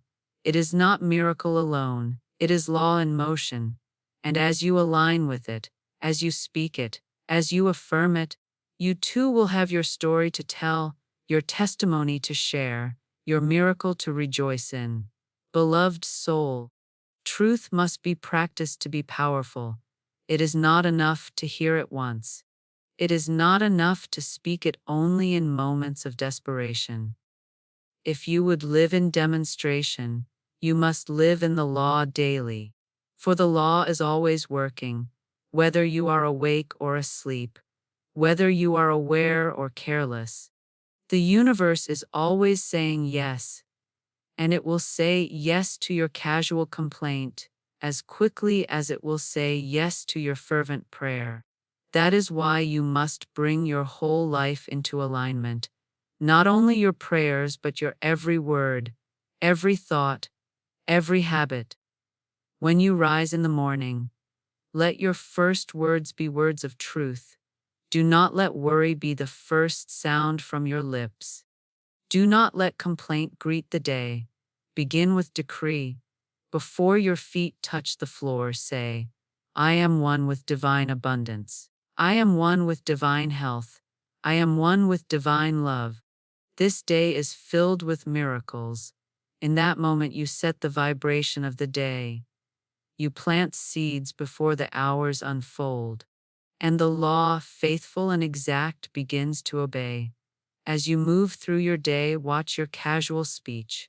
Many say, I am only joking, when they speak of failure or lack. But the law does not laugh, it only multiplies. Others sigh and mutter, nothing ever works for me. But the law does not dismiss sighs, it only answers. Every word is a seed, whether spoken in humor, in wariness, or in faith. Do not scatter weeds into your garden. Plant only wheat, and your harvest will be golden. Practice the law in your money. When you receive money, do not say, it is too little. Bless it. Say, this money is divine supply in action, and it multiplies in perfect ways. When you spend money, do not grumble. It leaves me. Say instead, I circulate money with joy, and it returns to me multiplied. When you think of money, do not resent it, do not chase it, do not fear it. Bless it as spirit and form, and it will bless you in return. Practice the law in your body. When you feel tired, do not decree, I am weak. Say, I am renewed. Life flows through me now. When you feel pain, do not say, this sickness is mine. Say, I am one with divine health. Every cell vibrates with strength. When you see another in illness, do not fear for them, do not pity them as helpless. Bless them. Say, the same life that fills me fills them, and they are made whole. For in oneness, their healing is your healing, and your blessing is their blessing. Practice the law in your relationships. When others prosper, rejoice. Do not envy. Envy shuts the door to your own good. Rejoice, and you fling it open. Say, their success proves mine. For we are one in spirit. When another wrongs you, release them. Do not curse, for curse binds you to their deed. Say, I release them to their highest good, and I am free. When you long for love, do not speak of loneliness, for loneliness multiplies itself. Say, I am one with divine love, and love surrounds me now, and the law will obey. Practice the law in your thoughts. Do not think that only spoken words matter. The whispers of your mind are also seeds. The sighs of your heart are also decrees. If your thoughts say, it is hopeless, the law hears. If your thoughts say, it is possible, the law hears. Train your inner dialogue to agree with your affirmations. When fear arises, answer it with faith. When lack whispers, answer it with supply. When doubt speaks, answer it with certainty. Let your thoughts echo your affirmations until fear finds no home. At night, before you close your eyes, release the day in peace. Forgive yourself for every careless word, for spirit holds no grudges. Say, I am one with divine peace. I release the day. I rest in harmony. Then sleep knowing that even in your rest, the seeds you planted continue to grow. The law does not slumber. It is always working. It is always arranging. It is always saying yes. Beloved, this is how you live the law daily. Morning decree, careful speech, blessed money, healthy words over the body, rejoicing in others, releasing enemies, aligning thoughts, resting in peace. When you weave the law into your every hour, you will live not in occasional miracles, but in continual demonstration. Life will no longer feel like a battle to survive, but like a dance with divine order. Say with me now, sealing this practice into your spirit, every thought, every word, every deed aligns with divine law. Again, I live in oneness daily, and my life overflows with miracles. Once more, blessings surround me because I walk continually in truth. Beloved soul, when you live this way, demonstration becomes your atmosphere. Doors open without struggle. Money flows without fear. Health blooms without delay. Love surrounds without effort. Peace guards without fail. For you have learned not to use the law only in crisis, but to walk in it daily. And the universe, faithful and exact, has no choice but to obey. Beloved soul, we have walked together through a great truth.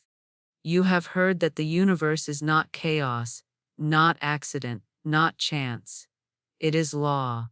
You have learned that your word is your wand, that your decree shapes your destiny, that the universe never says no, and that abundance, health, love, and peace are your birthright.